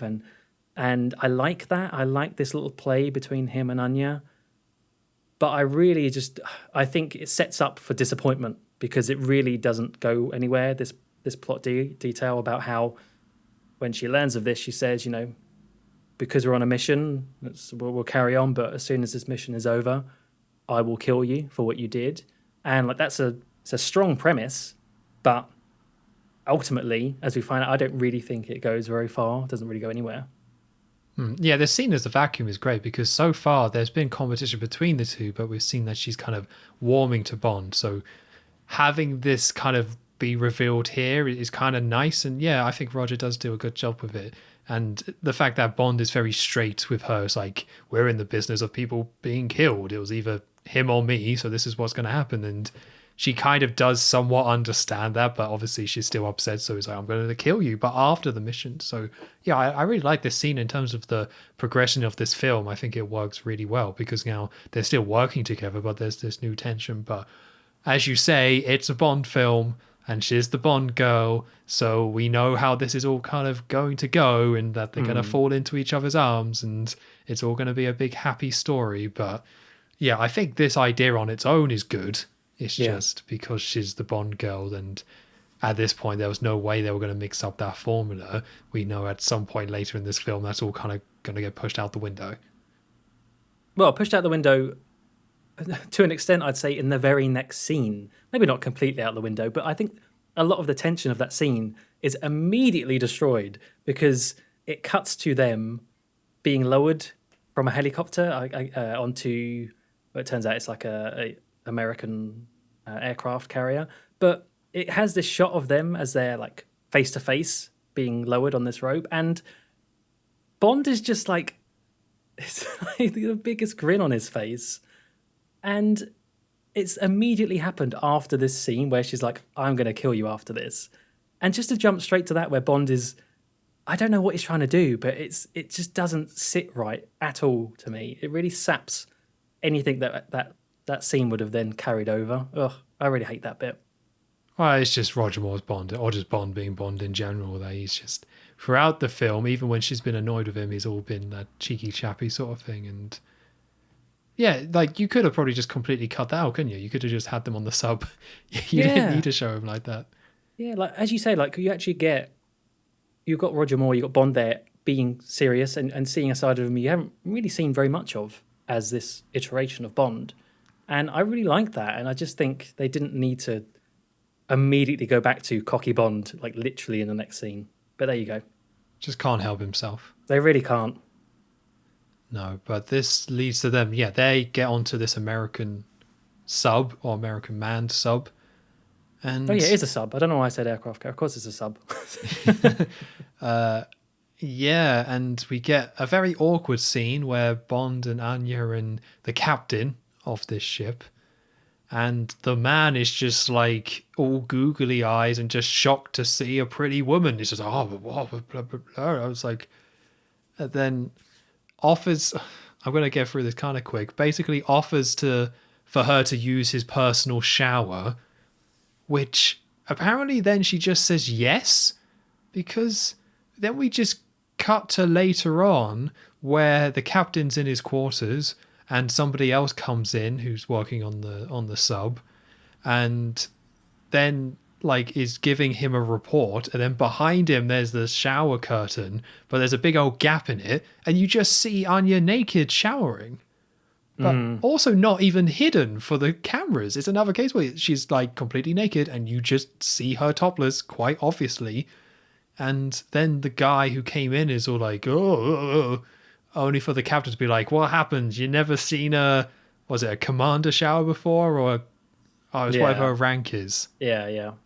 And it's just not very funny. And it's also kind of ruins her character a little bit, because she's meant, as you say with the last scene, she's very upset and she is a professional agent. I don't think she would accept a shower when getting onto the sub. Yeah, it's very gratuitous because it's just so unnecessary. It's clearly like they've looked at this in the script and thought, right, we've not had any like sexy scenes for a while. We need one here, and it's just like no, ugh. But they've been quite good at it because, you know, yes, it is somewhat play for love of like sexy women's and agent, but like it is done a little bit like that, but it is mostly kind of restraint, and the main point of it is more poking fun at Bond rather than poking fun at the idea of a woman being an agent. There's a little bit of that up to this point, but it's more about how Bond reacts to her and how she's kind of gets the upper hand because of that. But this completely throws that out the window, and it's just like sexy lady having a shower. The boys can't believe it. It's pretty crazy, and it's just like just didn't need it. It wasn't funny, and it's just wasn't funny, and it's just awkward. Yeah, could have cut that bit out completely. But we see them on the submarine, and Bond is back in his naval commander uniform. Always a pleasure to see him like that. And she's then saying to him, like, because they're on the sub in the control room, and she's saying how, oh, I've never failed a mission, because she's going to kill him. And Bond then says someone will end up gravely disappointed, which I don't know if you would count that as a quip or not, but it's very borderline, at least. So while they're on here, the alarms go off. So very similar to what we saw in the opening sequence, we see Bond and Anya and this crew on this submarine, and all the alarms are going. But this time, instead of just cutting away, having someone being like, oh my God, we see the tanker from before. Yeah. So instead of it being a model, it's the actual tanker, and it's slowly approaching the submarine, and the front of it then just kind of opens up like a big set of doors, like completely opens up and swallows the sub entirely. So I guess what this is the Only Live Twice scene, but instead of space, we're doing it on the water. I think Lewis Gilbert really, maybe he just had a thing for like swallowing. I don't know. A thing for swallowing. He's clearly obsessed with like things encapsulating other things. I don't want to get creepy, but like, why is it? It's exactly the same. It's exactly the same premise. Why? I don't know, because it's not very intimidating. Like, it's not the same at all. No. For a couple of reasons. One, it's like it's a bit more silly to me. This giant tanker opening up, it was a little bit too silly for me to kind of buy into, where the space stuff you can somewhat disconnect it because, oh, it's space, whatever. I don't know what those scientists are doing in space. Maybe they do have stuff that opens up, whatever. Like, It's fine. But this one just is a big boat that opens up. And also, we don't get that fantastic score that we got from You Only Live Twice. There's no theme on it. It's just a big scene of the boat or a tanker swallowing a sub. So it just kind of falls completely flat for me. I didn't find it intimidating, and I didn't find it very tense. Yeah, I think this whole bit in the tanker and this whole ending bit, I mean, we'll get onto it, but I do think the pacing takes a bit of a hit from this point on. And I think part of that is just because we do spend now a lot of time in this tanker, and it's not the most interesting for me. I agree. Like, yeah, it's surprising. Like, the rest of this film, like, up to this point, the film was paced really well. Really quick action, lots of stuff happening, but you can follow it. Lots of different elements at play, but it works. And now everything just grinds to a halt because this is the tanker. And as well as being the whole in space, swallowing up other things, the tanker is also the equivalent of the volcano base. So before we had the volcano base and You Only Have Twice, which is this big base that was built into this volcano. This time we get a very similar setup, but instead of being in a volcano, it's just in a big boat. And it's very metallic, as you said before, like there's a lot of metal here. But for the volcano base, that was really cool because of the whole contrast with the fact that it was on a Japanese island hidden in a volcano. Like, that's awesome. So seeing the metal really stood out. And here it's a big boat. I would expect it to have a lot of metal. So it's not like you've found a secret base. You've just found the inside of a tanker. It's like, I don't care. None of this really stands out. Yeah, I think that's the thing is like, well, this is so as a bit of a background to the set. Like, this is the reason why they built what is now like the 007 stage, which is one of the biggest stages, like sound stages in the world, or at least in Europe. And they did it specifically for this film and for this set of the tanker. And they did that because, more links to You Only Live Twice, when they built the volcano set, it was a temporary set. Like, they had to take that all down. It was just a huge waste of money in the end. So they built this soundstage as an investment as well. And it was huge. Like I say, it's like one of the biggest in the world. And I'm sure that being there, and like, don't get me wrong, it looks cool, right? The set looks cool. Like, I'm sure they did a great job. But I think it's one of those things where, I don't know, it wears off very quickly. Like, that you're in this big space, with lots of walkways, and of course it's got a monorail. It can't not have a little monorail system. But yeah, unlike the volcano, which I think had a bit more novelty to it, as you say, because the setting, this very quickly just becomes, you're in a boat, and then you move on. Well, that's the risk that you get when you try and recreate something from another film and do it again. If you don't have enough of a twist on it and it's not as good, you really feel it. And this is what I get with a tanker, where I think the volcano, just having the fact that the top opens and stuff, is kind of enough to really add something to it. But this is just indoors. Like, it's just inside a boat. It's just not interesting. And yeah, the size is a big part of it, but we've just done it before, and this is just a worse version of it. And if you're going to do a worse version of it, it's really going to stand out. And that's all I got from this. It wasn't bad. It's just like, I wish I was watching You Only Live Twice, because that was way better than what we get here. Yeah. I mean, you're right. Like, in You Only Live Twice, where they're scaling down from that was cool. That was cool. Yeah. You don't get that here. No. But what we do get is Stromberg is now walking through the base, and the submarine has been completely swallowed. And they then attach this like speaker onto the sub, because Stromberg just loves his like PA tannoy systems. Like, he does it throughout the film. He just has to be over the mic giving orders. It's got a powerful voice. Maybe he just wanted to be a disc jockey. In another wrong life. career. Yeah. It's like disc jockey, flood the world, underwater city. So close. But yeah, so he basically says to them, open the sub or we're going to kill everyone on board with cyanide gas. Which captain then looks at Bond, and Bond's like, well, I guess there's no alternative.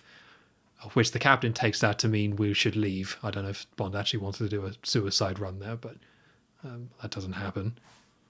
And then very oddly, well, I guess it's not that odd. I guess it does make sense. But everyone gets out of the sub and stands on top of it. So we are now inside this tanker, and it is a big base. and Stromberg's men. There's like a ton of men, all with guns here, so they're surrounded. There's nothing they can do. They're just completely outmanned and outgunned. So they all then get out, but Bond is saying like, "Stay close to me, Anya, and we're gonna try and hide you." Which made me laugh because Bond's like, "We'll try and hide you," and then you just cut to Anya leaving the sub with a hat on. It's like, perfect, done. Like, I guess Q Branch was just wear a cap. I don't know, leave me alone. Perfect. Yeah, it's. I don't think it's meant to be an homage to Doctor No with the more practical gadgets here, but yeah, they just give her a cap and try and hide her. So throughout all of this, we see a giant bronze ball attached to the ceiling go backwards and forwards, which essentially just acts like a camera, which is just observing everyone. And I think that's how Stromberg nearby is watching them on this big bronze ball camera. I wouldn't normally mention it, but it comes up later. And then, yeah, so everyone gets off the sub, and a man knocks off Anya's hat. So Bond and Anya go into attack mode, start chopping, but there's too many of them, so they're captured and then get taken, or Stromberg says, "Bring them to me," so they get carried away and taken to Stromberg. Yeah, that whole thing with, let's hide Anya, that lasts for maybe 5 seconds. Like, it's immediate that the disguise is ruined. I mean, that's not really an issue. I just found it quite funny. It's just like straight away, yep, captured.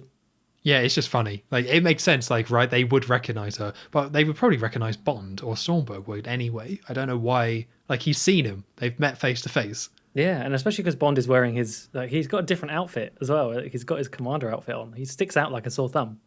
Yeah, he's like, "Wait a minute, is that Mr. Sterling?" I know that marine biologist. He knows his stuff. So yeah, Bond and Anya have been caught, and they're taken into like this big central control room where Stromberg is. Stromberg's also got this sort of second in command guy, mustached man in a hat, who is like in control of the plan that Stromberg's about to deliver, which is, yeah, this is, it's about to, it's always got to be there. The moment where the villain reveals their big secret or their big evil plan to Bond, and this is the moment we get it here with Stromberg, and that is that he's got these two. Well, now he's got 3 subs, but he's got his British and his American and his Russian subs, and he's going to go send 2 of them out to go and send their nukes and attack New York City and Moscow, and try to ignite a World War III. Is that, you said earlier, is it actually the plan to like flood the world, or is it just to destroy the world? Oh, I think it is just to destroy the world. Okay. But I think, yeah, it's a bit confusing. Yeah, he wants to start World War III and destroy the civilization and start a new civilization, as we saw with his little model under the sea, Bioshock-esque, and big domes everywhere and all that sort of stuff. And he's mad. He's completely mad. I think we've got that. We've got that by now. And that's kind of it, really, as far as evil plans go. Quite simple. I like that. I can track that. We've had some more complex ones in the past. This one is quite simple, and I can appreciate that. I think we get quite a nice line here, which I don't know if it was intentional, but because Bond initially is like, "How much do you want? Like, what's the price of this?" Of which he then says, "I'm not looking to extort. I'm not an extortionist. I'm looking to create a new world," which I feel like might be a reference to Blofeld, because every single one of Blofeld's schemes was like, "Right, we'll steal some weapon, boys, and then we'll just get a load of money for it. Sounds good? Cool." So I quite like the idea of Bond maybe thinking about Blofeld and assuming that Stromberg's the same, or at least for the audience anyway, kind of saying like, "Yeah, this guy's not Blofeld. This guy actually wants to nuke and kill everyone. Here's a problem." Yeah, that's true, actually. I did write that down here, not interested in extortion, because it sets out that he can't be reasoned with. He is truly loco, right? He doesn't want money. He doesn't care about that, which is quite interesting because it's very similar to the villain we'll get in the next film. But anyway, Stromberg takes Anya as a prisoner and leaves Bond on the tanker because Stromberg goes back to his lair, the one that rises up and down. In a really interesting method as well. I don't know, I had to sort of rewatch this because, yeah, like he gets onto a jet boat with some other people and Anya, and like get shot out. I don't know. It looked really weird. Like they get shot out and like land in the water and go back to the other layer. I had that as Yeah. well. I had to rewatch this. Like, I try not to rewind too much with this, but I had to do that because I was like, wait, did he just get shot like a missile? Yeah, that's what it looked like. And I was like, why? Why? What? I mean, it looked kind of cool, but surely that would be quite. I don't know. It looked like it might hurt. I like how Anya didn't do anything and everyone was very casual about it. Like, when Bond drove the car underwater, she freaked out. When she gets shot out like a missile from a tanker, nothing. Not fussed. That's fine. It's happened to her all the time. Honestly, she's Yeah, it's bored. Tuesday for her. So yeah, Bond is taken by some guards, and he's like being walked over some walkways and stuff, and he very quickly manages to sort of overpower them and like knock them out. I can't really remember how he does it. It's not really that interesting. He just does, and it eventually cuts to the monorail. Good old monorail has to come back in some. I think Ken Adams just really liked monorails. I think I said that before, but he clearly did, because you get one of the henchmen riding on the monorail, and it's kind of revealed that Bond's in the back and forcing him to, and says, call over that guard, which he does, and then Bond knocks them both out and goes to release all of the previous sub prisoners, so all of the British and the Russians as well. I think he just the British, and he says that to them to go and release the other prisoners and Oh, I go to didn't the even armory. think about that. Because I didn't notice the Russian ones. I know because there's the American crew that he came with that he rescues, but obviously he rescues the British one because you see the British captain. But I don't ever remember seeing the Russian guys. Yeah, I don't know if you ever see him in the firefight that eventually does happen, but yeah, I don't know. I have to assume they're there somewhere. Yeah, it tells them to go release them and go to the armory and load up on some guns because they're about to go storm the tanker, and that's what happens. Well, before that, just as they're about to start attacking the main control room where Stromberg gave his big speech, they kind of seal that shut. They've got these big, thick shutters that come down and kind of lock that in place because that's where all the control things are, and they want to keep that bit safe. But then we just get a huge. I mean, all I really put for this scene is just a massive firefight scene, just like You Only Live Twice. Explosions, firing, guns, grenades, all of that for a little while. A little while. True, quite a while. I just didn't really like this at all, and this goes down to the pacing issues that this film then kicks in. So first of all, we get Bond 77 play again, which just we've this is like the fourth time it's played, and it's just too much at this point. And the setup it's exactly the same as You Only Live Twice, just not as good. Like just with this tanker in general. So a lot of this fight takes place in that big tanker room that we saw before, and it is huge and impressive. It's just not as good. And we do get some smart decisions, or somewhat smart decisions, where all the, a load of guys are in blue. I think the good guys are all in blue, and all the bad guys are in red. So you clearly know who's killing who. And we get some nice kind of shots of sometimes the blue guys being killed, sometimes the red guys being killed. But all of this is stuff that we saw before in the last film.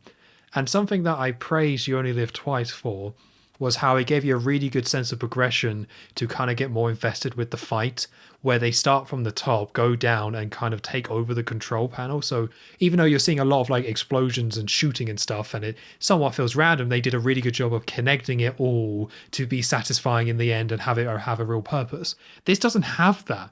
This is just like a load of shooting and just the most amount of grenade throwing you've ever seen in your life. Yeah. Like just constant, like every second scene is someone throwing a grenade and an explosion. And just that in itself just isn't interesting. But that's just what we get for like 5 minutes of just shooting, someone dying, explosions, more explosions. And it just gets really boring. And it doesn't go on for, I'd say it goes on for a bit. It's not too bad, this individual scene. It's just, we've seen a better version of this. This kind of strips away some of the stuff I liked about You Only Live Twice and just doesn't really replace it with anything that gives it its own identity or makes it that entertaining. Yeah, I would agree for the most part. At this point in the film, I'm a little bit checked out of this bit because, as you say, we have seen it before, and I'm really not a big fan of these big firefights anyway. I just don't find them very interesting. This one, as you say, it doesn't have that progression. The only thing that saves it for me, so they're fighting all the bad guys. They're trying to make their way up to this control room, which has been sealed off. And at one point, we see that the British captain has been killed. Can't remember, was it grenade or something? So the guy in the white shirt, he's been killed. And you get this scene with Bond, the American captain, and like I get this young British guy who you saw earlier on, and he's like, "Leave it to me, I'll go do it." And he walks off, and then just immediately gets shot. It's just, I just love the gung ho attitude that he has, and he just immediately gets killed. Oh, I know. Not like, just him though. He's like, No. "Come on, boys." that's it. Yeah, he like names 3 other guys. They all go up, and just was that scene meant to be funny? I just found it hilarious. That bit saved it for me, just about. I think it's meant to be, but yeah, it might also be the old vets watching the young guy just mess up. But the fact that he just get killed, like, because is this where we see the flamethrower as well coming from the operation room? Oh yeah, maybe. Like, so the operation room has all these little holes in it, basically, and then guns poke out and shoot at them. But later on, at least, we get flamethrowers. So it's setting the idea of, like, yes, they cannot get in here by charging it or by just shooting it or blowing it up. It's just, they do it by having this poor young guy be like, "I'll avenge my captain." Oh, no. Oh, leave it to me. Ah. May he rest in peace. Thank you for serving our country. R.I.P. Anyway, so as you say, they're trying to get into this place and they realize they can't. None of their weapons are getting through this. Like, I think they say, "Oh, that must be inches thick plating on that room. We can't get through." And I got to admit, I think this is where I was saying I was a bit checked out for this bit. I missed out on something, but they eventually realized that one of the nuke detonators could do it. So they go to one of the subs that has... Well, I think they took all the nukes out of the sub, so they go to wherever in the tanker they have them. And for some reason, it's Bond who has to do this. I guess because, it is Bond. Of course, it's going to be Bond. But he is in this place full of actual serving Navy men and everything. You'd think they would probably know a bit more about nukes, but they let him do it. And, yeah, you have this scene of... he's trying to take out a detonator from a nuke, but it's like a game of Operation where he can't touch the sides of it and make contact, otherwise it will go off. And given that premise, it's like meant to be like a nail biting scene. Is he? You get this magnetic noise and this humming and buzzing, and he's just about to do it, and you get these really loud gulps from this man next to him.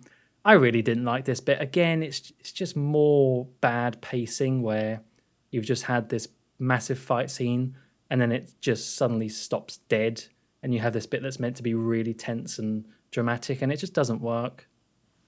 I think they could have done this, but yeah, they should have just cut this out because ultimately it's funny, the idea of Bond being like, "We'll just use a nuclear missile detonator to get through it." Like, and that's meant to be kind of funny, but like, they have to explain how this all works to try and build up any tension in it, which sucks away all the tension, because they have to explain what's happening. Like, this is a nuke. We have opened this bit up. He has to spin this out of there and make sure it doesn't touch it because it's magnetic and it will go off otherwise. And it's not going to go off. Like, James Bond is not going to blow up the submarine. Like, he's not going to nuke himself towards the end of the film. And it doesn't do a good job of, like, kind of letting you forget about that stuff. Movie magic, whatever you want to call it. And yeah, as you say, just a bit boring. I would have liked it if they just cut this out and they went to Bond being like, "Well, just use a nuclear missile." And someone's like, "A nuclear missile? What?" And then it just cuts to Bond holding it.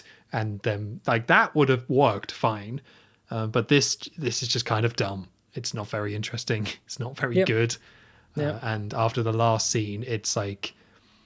It's almost because this film doesn't have the double ending structure. Or at least I don't think it does. Maybe I'm misremembering that. But it doesn't have that same double ending structure. So instead we get one long ending that is just broken up very awkwardly into a big fight and then a slower scene. And then we kind of get a different kind of fight and stuff. So it's like, it's doing the double ended, like, this when the fight starts, you go in ending mode, right? Like, I am ready for this film to end. We're going to have a big fight, and then there might be an extra little brouhaha or whatever, and then Bond gets away with the Bond girl, that's fine. But it puts you in like ending mode and then tries to take you out of it and then tries to put you like back into it again. And yeah, this film just completely kind of lost me at this point. I mean, I wouldn't say I hated it or anything. It's just a bad way of structuring the end of your film. And considering how fast paced the first half is, it's just kind of a shame that this half is just way slower for some reason. Yeah, I totally agree. I hate to say it, but I did get a little bit bored by this point. I mean, this is a 2 hour long film. This is about 15 minutes left, and it's like just wrap it up. Like, I'm done by this point. As you say, you're in the mindset now, but you're not near there really, because you're not even with the villain still. The villain's buggered off. So there's no Jaws, there's no Stromberg. This is just trying to get into this operation room that you just don't really care about. Yeah, it's a shame. Yeah, it's a shame. But eventually he gets the detonator, and then they go back to the room, which is now kind of a little bit on fire and destroyed. And Bond then jumps on the bronze camera that I talked about before and has it like slide along all the way up to the door. So I think it's his way of hiding from them, because they're trying to use the camera to find and see if anyone's around, but he's on top of the camera and the camera goes all the way up to the panel. So he goes all the way along, and the Bond theme starts playing at this point, which I guess is a little bit more appropriate. Oh, really? I thought this was I did not like the Bond theme use here. Oh, no. It's just like Bond straddling this big ball. I mean, I guess it is meant to be a dramatic moment, but I don't know. Although you have said the previous times you mentioned it being used does sound worse. So maybe in retrospect, this wasn't as bad. Yeah, like I kind of like the idea of playing the Bond theme in terms of Bond trying to use a nuke to blow up a door. Like, I like that idea of the Bond theme of like, this is kind of over the top, but only over the top because it's Bond and that's what he does. So I like it in this context, even if you're right, he does look a bit silly on top of a bronze sphere sliding along the top of a ceiling. Yeah. So then Bond turns off the camera. He then turns on the timer on the detonator because they hooked it up for 20 seconds. And we get a very tense moment. Oh, the tension never stops. Where he throws the nuke or sets it up, turns on the timer. He then pushes off, but he doesn't move. And it's just sat there while the nuke is ticking down. Oh, no. But eventually it does just move. And then it blows up. And there we go. It works. And they can get into the room now. Yeah, it's like in the room, the on the control panel, they had stopped it when they were doing something, and then they turned it back on just in time. I don't know, it wasn't really sold very well. I think I'm just so done with this bit. Yeah, so they all charge the room, and there's more shootings and more grenades or whatever, but they eventually do take it over, and the captain the captain of the tanker who was reporting to Stromberg earlier was saying, it's too late. The missiles are going to launch in 4 minutes. And then 20 seconds later, someone says 3 minutes, so I wouldn't worry about that too much. Wait a minute. Yeah, I don't know what happened there. I guess some editing. But Bond then on the spot comes up with an idea, because we have these two nuclear subs who are about to... So the American one is going to fire at Moscow, and the Russian one is going to fire at New York. So Bond just says, we should reprogram the subs to destroy each other. And then Bond, like a 70-year-old learning to use a PC for the first time, gets a keyboard out, gets like a book of the tracking system, and is just very slowly like, reading the book and then just typing very slowly on it to try and make it work. It is, oh my God, it is really slow. And am I right in thinking he even has his finger like pointing and reading along the lines of it? It's just like... Yeah, he's really taking it in. It's like, how interesting. And then just tapping a few keys to make it work. I've got 2 minutes to do this. It's fine. Yeah, it's just... I mean, I liked it because it made me laugh, but it's a bit silly. The idea of Bond the technician learning how a submarine, a missile firing system works.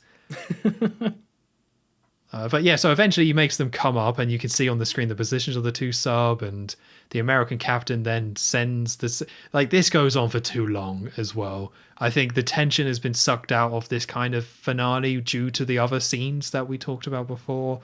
And this one potentially could have been quite tense, but you also know exactly how this is going to go.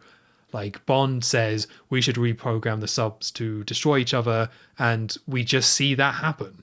Like, the American captain sends the signals to the two subs to say, fire at these new coordinates. So they do, and then the missiles fire, and you see the missiles on the map go up because it's in real time, apparently. And then the missiles just blow each other's submarine, like, they just blow each other up. And then they just throw, like, some stock footage of massive nuclear blasts. Like the typical mushroom cloud scenes, which I'm like, this is a bit much. Like, I'm not buying this for a second, that they actually like used proper nukes and this is the footage of that. Like, it just doesn't happen. That will still leave some damage as well. I mean, I know it's better than cities being destroyed, but there's still going to be a bit of cleanup. Yeah, like, it's a Bond solution, I guess, just nuke it. But yeah, I mean, so that's that resolved. Day saved, but we still got a bit of things to do. So the tanker just starts blowing up, which is handy timing, I guess. I guess the idea is that because they were destroying it before and they threw like 100 grenades, that maybe the tanker wouldn't be able to take that. So they then all just rush to get back onto their submarine, which is still in the dock. And they need to get out, but the tanker is shut where the doors are, so they blow it up with a torpedo, which is, again, meant to also be kind of tense. But we get just all these moments that are meant to be tense, and they all just fall flat, unfortunately, because there's just too many. But we get another one where it's like, how are they going to get out? So they eventually do get out, it's just something we didn't need to see. Like, we didn't need to see this. And at this point, they're just not even showing James Bond at all. Like, this is just a load of sub guys getting in a submarine and trying to escape. And it's like, I don't care. Like, where's Roger? I want to see what Roger's up to. He's just taking it easy. That was a lot of learning he had to do just then for those codes. Yeah, it's very tired. Ooh, have a tea and biscuit. Yeah. Message his grandson. It's like, it was very hard, but I learned it. Okay. Grandpa Moore. I like the idea of that. Grandpa Moore. Oh. Yeah. But they do get out, and eventually we do get a shot of Bond and the captain, and they just watch the tanker sink, so that the tanker is completely destroyed. And these are impressive shots. Like, it is kind of impressive seeing this huge tanker kind of blowing up, and we get a lot of shots of it sinking, and you do get that really good sense of that. So, yeah, even though I was a little bit tired by it, I did like actually visually seeing this huge tanker sinking into the ocean. Yeah, and also, saying goodbye to it. Maybe that's what I liked as well. Yeah, bye. All right, that's enough of you now. So on the sub, we have the American captain and Bond, and the captain's just got some orders in from the Pentagon that he's got orders to now go and destroy Stromberg's lair. Like, they've realised this guy's no good, let's get rid of it. But obviously, Anya is still on there. I think we've got to say, but there was one shot in the middle of that firefight where she's been tied up by Stromberg. So she's in there still. And Bond obviously wants to still go and save her. So sort of persuades the captain to give him a bit of time, 40 minutes or an hour, just to go in there and try and get her out before they do torpedo it. Well, it's weird, though, because he's like, give me an hour. And the guy's like, it's like 40 minutes. And then the guy's like, you can have an hour. It's like, oh, all right. Terrible negotiator. Yeah. So yeah, he gives him the time to do that. And so Bond asks for something that Q dropped in for him, some gadget. And it ends up being this sort of little jet ski thing that you build together. Cue the Bond theme one more time. I guess it's meant to be a little bit like Little Nelly in a way, but obviously not as cool because it's just like this little... I think it's got like the word wet bike on it. I had no clue it was called a wet bike, but there you go. And that gives Bond the opportunity to drive up to the lair and try and rescue Anya. And so that's what he does. He goes in and goes up kind of where we saw him disguised as Mr. Sterling. He goes up the elevator And this is, as you were saying before, when they focused on the whole dropping mechanic of the lift and how the lady went into the sharks before. You expect that this time because Bond goes up. Obviously, Stromberg's watching him. He knows he's coming. I think he sees him on the camera. But you cut to Stromberg's room, and the door's open, and he's there. Bond is still there. He made it. He did not drop down because he put his feet over the bottom of it and propped himself up so he didn't fall in. Clever Bond, eh? And yeah, Stromberg's there at the head of the big table he was at before. And this scene is just like so quick. And it's a shame because this is the ending. Like, this is the villain being killed, basically. He asks, there's a little bit of back and forth, but he asks Bond to sit down at the end of his table where he has like this big gun, like this harpoon gun thing attached to the underside of it, so pointing straight at Bond, which he uses to try and shoot him. But it's clearly not very fast because there's still enough time for Bond to dive out of the way of this explosion. And so instead, Bond shoots down the barrel of this harpoon gun to kill him. Which, if you take into account how straight that shot has to be, Bond, got to give it to Bond. That's a good shot to do. But then he just straight up shoots him afterwards anyway. I don't quite get that. He does like this really sneaky way of shooting him, and then just shoots him point blank a few times. And that is really it. Like, it's such. I think we've said that we've liked Stromberg in this up to a point. Like, I think he was introduced really well, but then you don't really see him very much, and then there's not really much to do with him, and then this is how it ends, and it's just not great. It's just over, really, isn't it? There's just no payoff to any of it. Like, it's just, let's introduce, apparently he had a harpoon gun pipe under his table, which is ridiculously long. Like, this is a massive table, so it just looks really dumb having this massive pipe there. Like, it would have made more sense if Bond dropped him into the shark pit or something. Like, that's what I would have liked to have seen, because that's what he likes to do and tries to do with Bond. But there's just no payoff to any sense of his character. It's just, he tries to shoot at Bond. Bond just jumps out the way. Like, there's no clever trick here. He's just like, oh, bloody hell, there's a harpoon coming at me. Just gets out the way and shoots him. And then just leaves. And I really want him to just, oh, bloody hell, as he does it now. Just dub that in. That would be great. And we also get a very unsatisfying kind of him being shot, because it's like, because they cut to Bond shooting him and then cut to him reacting, but it's like he's not reacting to the bullets. It's like he's just reacting. Like, it's not like when you normally see in a film where you hear the gunshot and at that moment it cuts to a shot of them just like going backwards, like reacting to the bullet. Instead, it's just him being like, and just jerking around in a chair, and it just like doesn't even sync up to when he's being shot.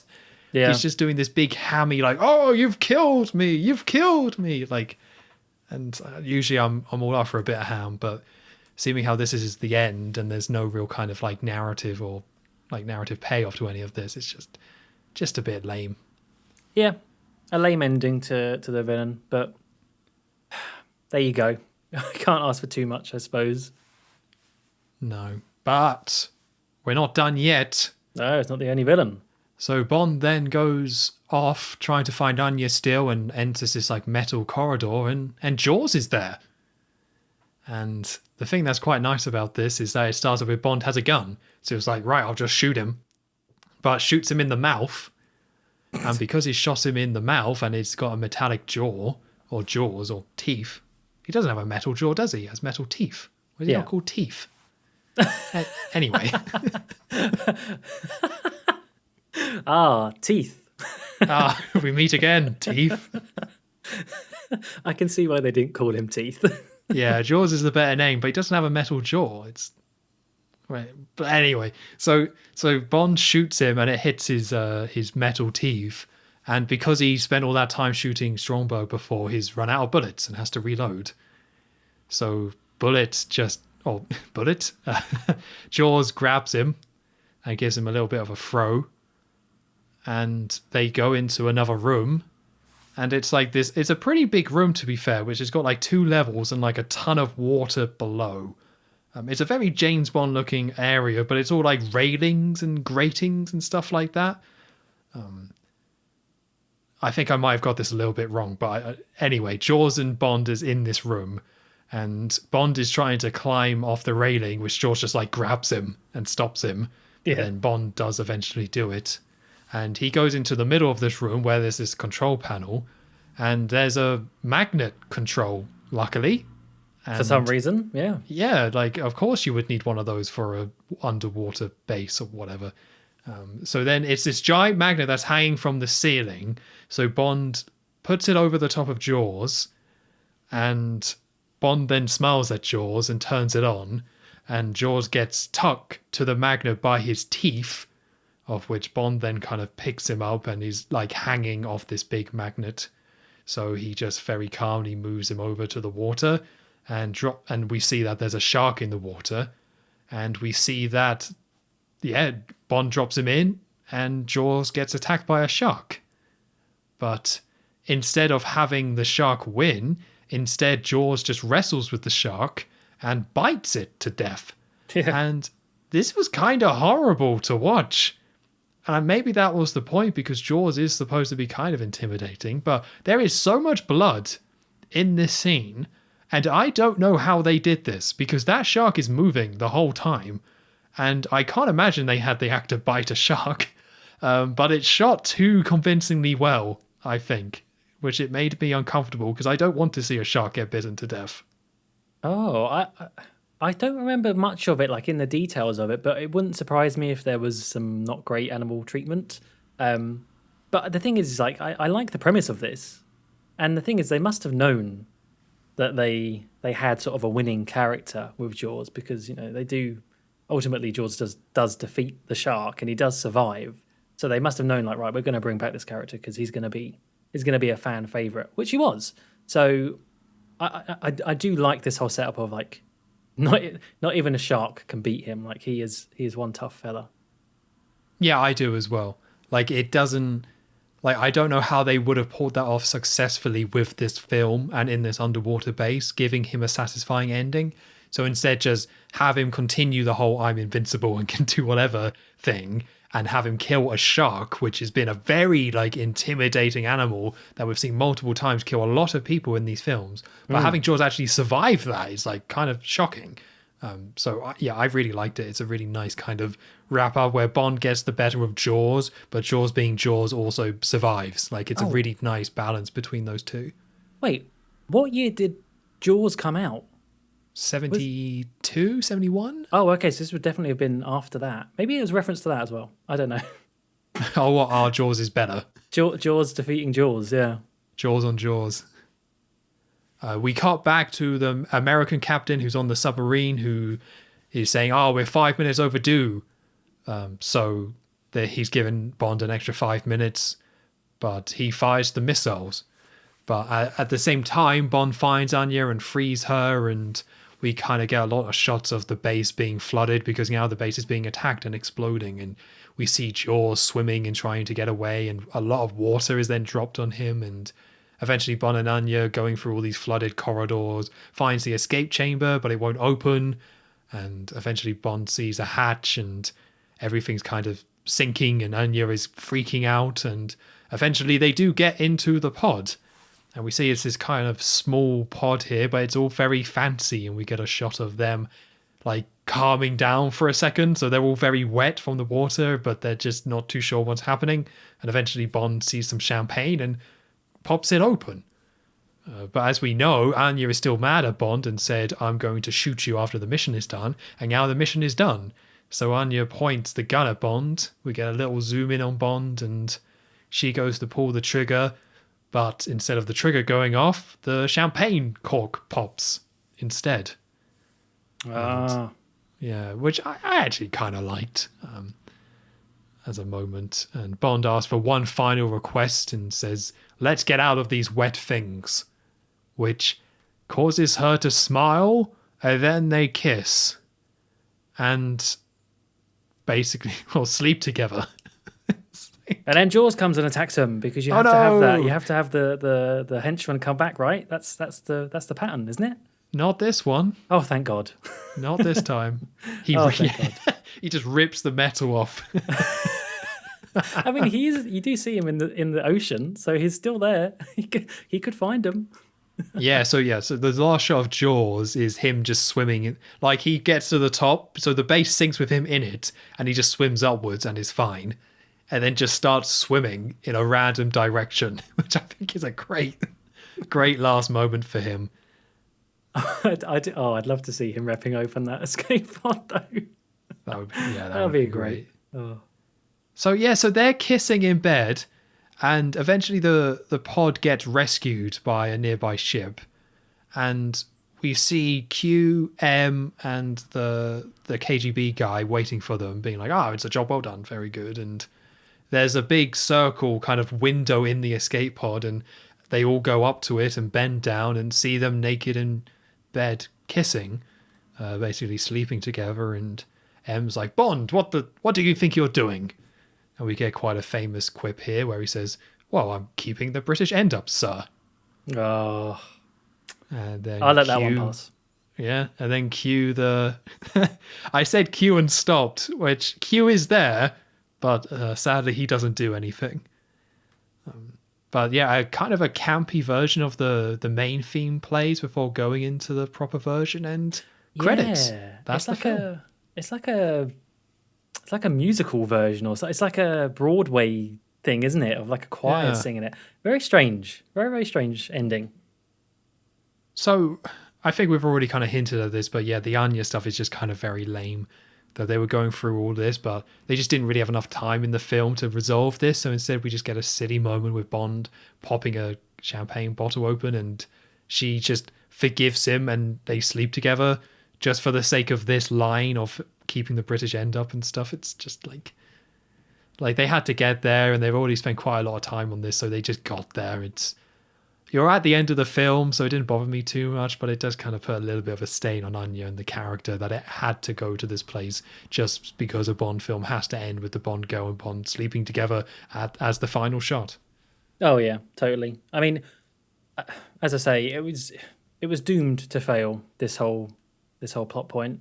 There is a template that has to fit into, and also you're right. Like, it was introduced far too late in the film to be able to be dealt with in a nicely paced way. So instead, you just have to have, Bond saves her life, and then she immediately drops all sort of revenge plans, and that's it. And that's a shame. I'm still pleased it's an aspect of this film, even though it didn't pay off. But yeah, I think it could have worked if they had introduced that earlier, but they didn't. Oh yeah, I'm going to agree with you. Overall, it's a massive positive. This plot line works more than it doesn't work. It's just we kind of get to this point. It's like, oh bloody hell, we got to finish this film. And then they kiss, and she falls for him. There we go, done. Very good. Yeah, that's it. So we then actually get a very long version of the credits here. This is the first time we get a proper long credit sequence, which we won't talk about that much, but I thought it was interesting because all the other ones have been very short. Like, it's like 30 seconds of credits, then you're done. But this one was actually a lot longer than that, with like different shots showing the ship and things like that. Oh, really? Yeah, because normally it's just like main cast and stuff. But yeah, this was actually a proper set of credits. Ah. I think I turned it off. I didn't. That's fair. I was done by this point. It was late. But did you see the very last bit, though? Because it says, "The end of The Spy Who Loved Me, James Bond will return in For Your Eyes Only." Oh, okay. So we'll save that for another day. But yeah, so in this film, they originally put For Your Eyes Only and never went back and changed it, even though the next film is actually Moonraker. How were they to know that Star Wars was going to be such a huge hit? No one told them. George didn't mention it. Come on, George. So there we are. That's The Spy Who Loved Me. Joe, I think it's you to start with the ranking this time. Oh, okay. Okay. Oh. So this was I looked it up. This was my third best when we did our episode 0. This was my third top. So it was never going to stray too far away from that, I felt like. And as I mentioned at the beginning of this, there were parts that I ended up liking more, some parts that I liked a lot less. The parts that I liked a lot less, kind of obvious, I think, by this last part, is the ending of the film. I think the pacing is just spoiled with this whole tanker scene and the big firefight, and yeah, and the rushed ending to the whole Anya Bond revenge plot thing. But then there are bits that I just think, wow, this was actually, there's a reason why this is up there. I mean, you have the Lotus Esprit scenes, and that whole chase I think is really strong. You have the scenes of Jaws in Egypt, probably one of the best parts of the film for me. You have really good music parts, not so good music parts. It is mixed, but there's definitely more good than bad. So I think for me, this is always going to be near the top. I did struggle, and I'll be honest, even during this recording, I was going back and forth between where I was going to put this. And basically my question was, is it going to beat From Russia with Love, which nothing has so far? It's still my number one. And similar issues with From Russia with Love, like the ending of that I don't love either. So what is going to put one above the other? I think this is going to go as number two. I think it still doesn't quite beat From Russia with Love. Only just, though. Only just. Well, this is huge. Stop everything. I just think when I see those two films, I would still be more interested in From Russia with Love. Yeah. I mean that's surprising. So From Russia with Love, was that number 5 for you before? Yeah. Yeah, so it's actually it's jumped over it. But I will say this is like a knife's edge, right? It's very, very close, because I do love as we were talking about this film, I just realized there are so many good things about it. And it is definitely up there as one of the best Roger Moore ones. So I just think, like, is there any of the Bond films we've reviewed so far, has any had a truly good ending? I just think we always have we end up having the same discussion. And it's always usually that the ending isn't very good. I don't know. I like the Thunderball ending. You like the Thunderball ending? Okay. Yeah. Well, it depends what you take as the ending, right? Like, I like the underwater scene, but also I think the boat stuff with the submarine boat is really good. Like, a bit mental, but I still like it. So I would say overall that probably has the best ending. And On Her Majesty's Secret Service also does have a good ending, I would say. Yeah, I think for me, I don't think any of them so far, I wouldn't say I've loved. That's the problem. I just need one that is like good from start to finish. That's all I want. That would be good, wouldn't it? Yeah. Wow, okay, so number 2. All right. Number 2, yeah. There it is. I mean, I would have been shocked if you put this under Thunderball. Like, I don't think that was ever on the table for you. Yeah. Because that had a lot of water in it as well, but not quite as much. I still like Thunderball, don't get me wrong, but yeah, Roger has to go in there somewhere. Roger has to go in there somewhere. We'll find room for you, Roger, don't worry. Oh, yeah. Poor Roger. So, for me, this is a really interesting film because it's so much expectation kind of goes into it. And for a lot of the film, it meets those expectations. Like, the intro or the opening sequence is great, like the best one so far. Yeah. And I do like some of the music. And I think all the stuff in Egypt is like really good.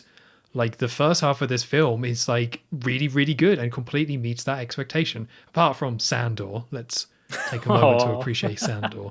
Poor Sandor. But yeah, the Egypt stuff is great. And even a lot of the Italy stuff is great. The chase scene and the Lotus, like so much of this film is really good. Like 75% of this film is really, really good and really, really enjoyable. It's just the last 25% just kind of drags.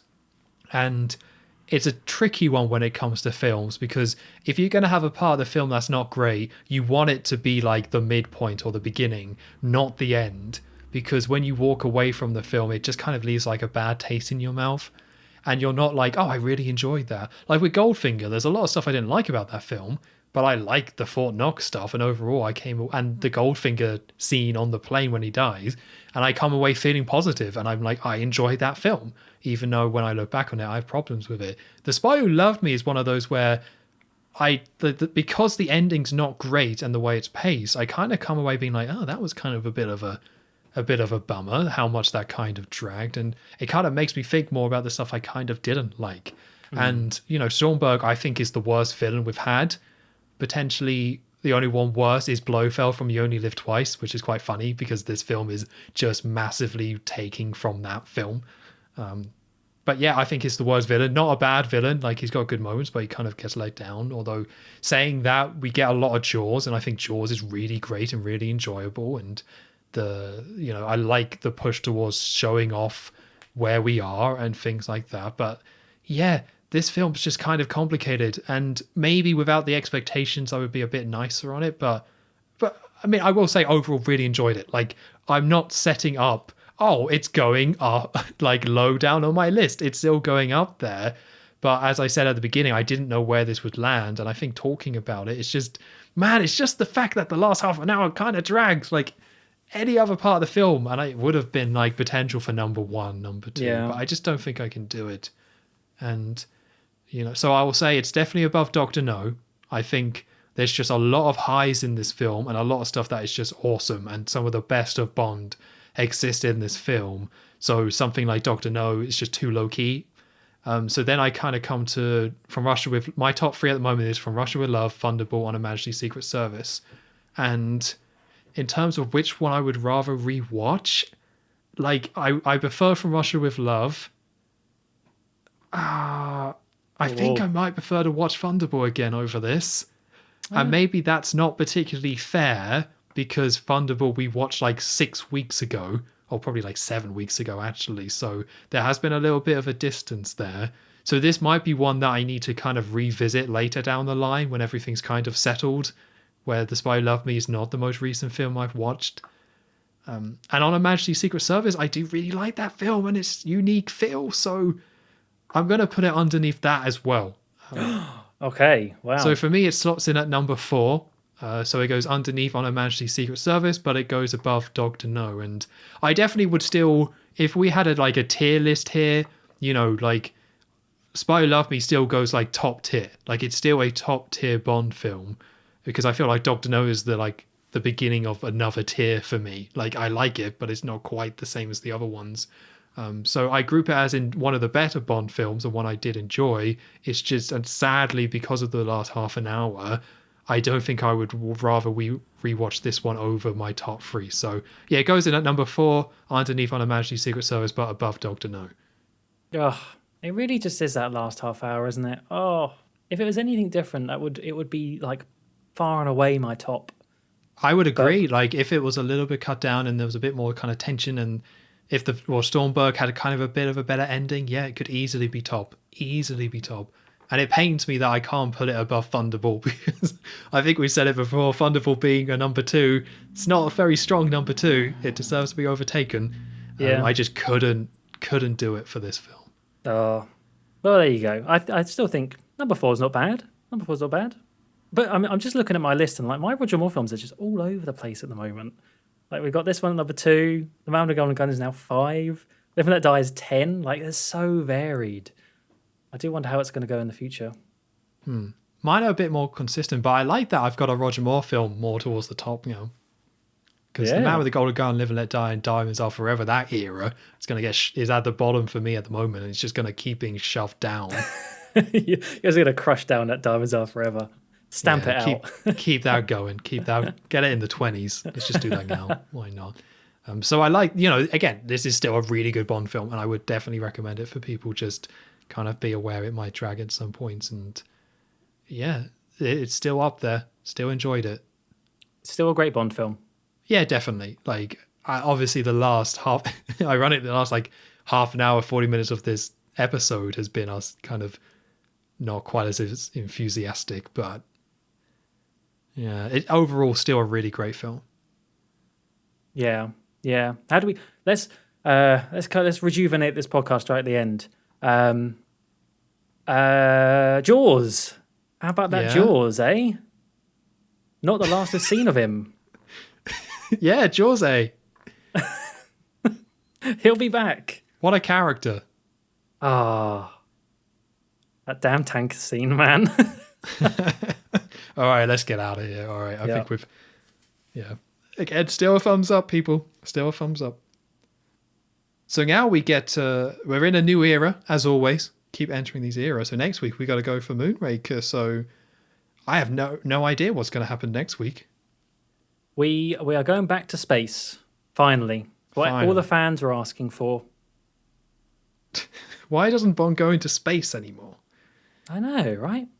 Why doesn't Bond go and... I've just saw Luke Skywalker with a lightsaber, and now I want Bond to have a lightsaber. Well, never fear. Q's on it. Cues on it. Well, it's quite simple, really.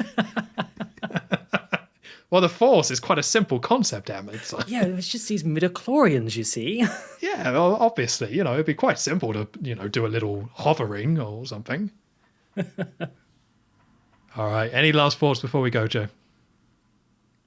Be prepared for the next podcast, I think, to be very similar, because I think ultimately Moonraker is going to be quite a similar film.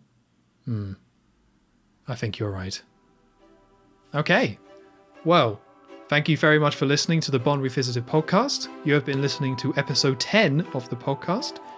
We will return next week with Moonraker.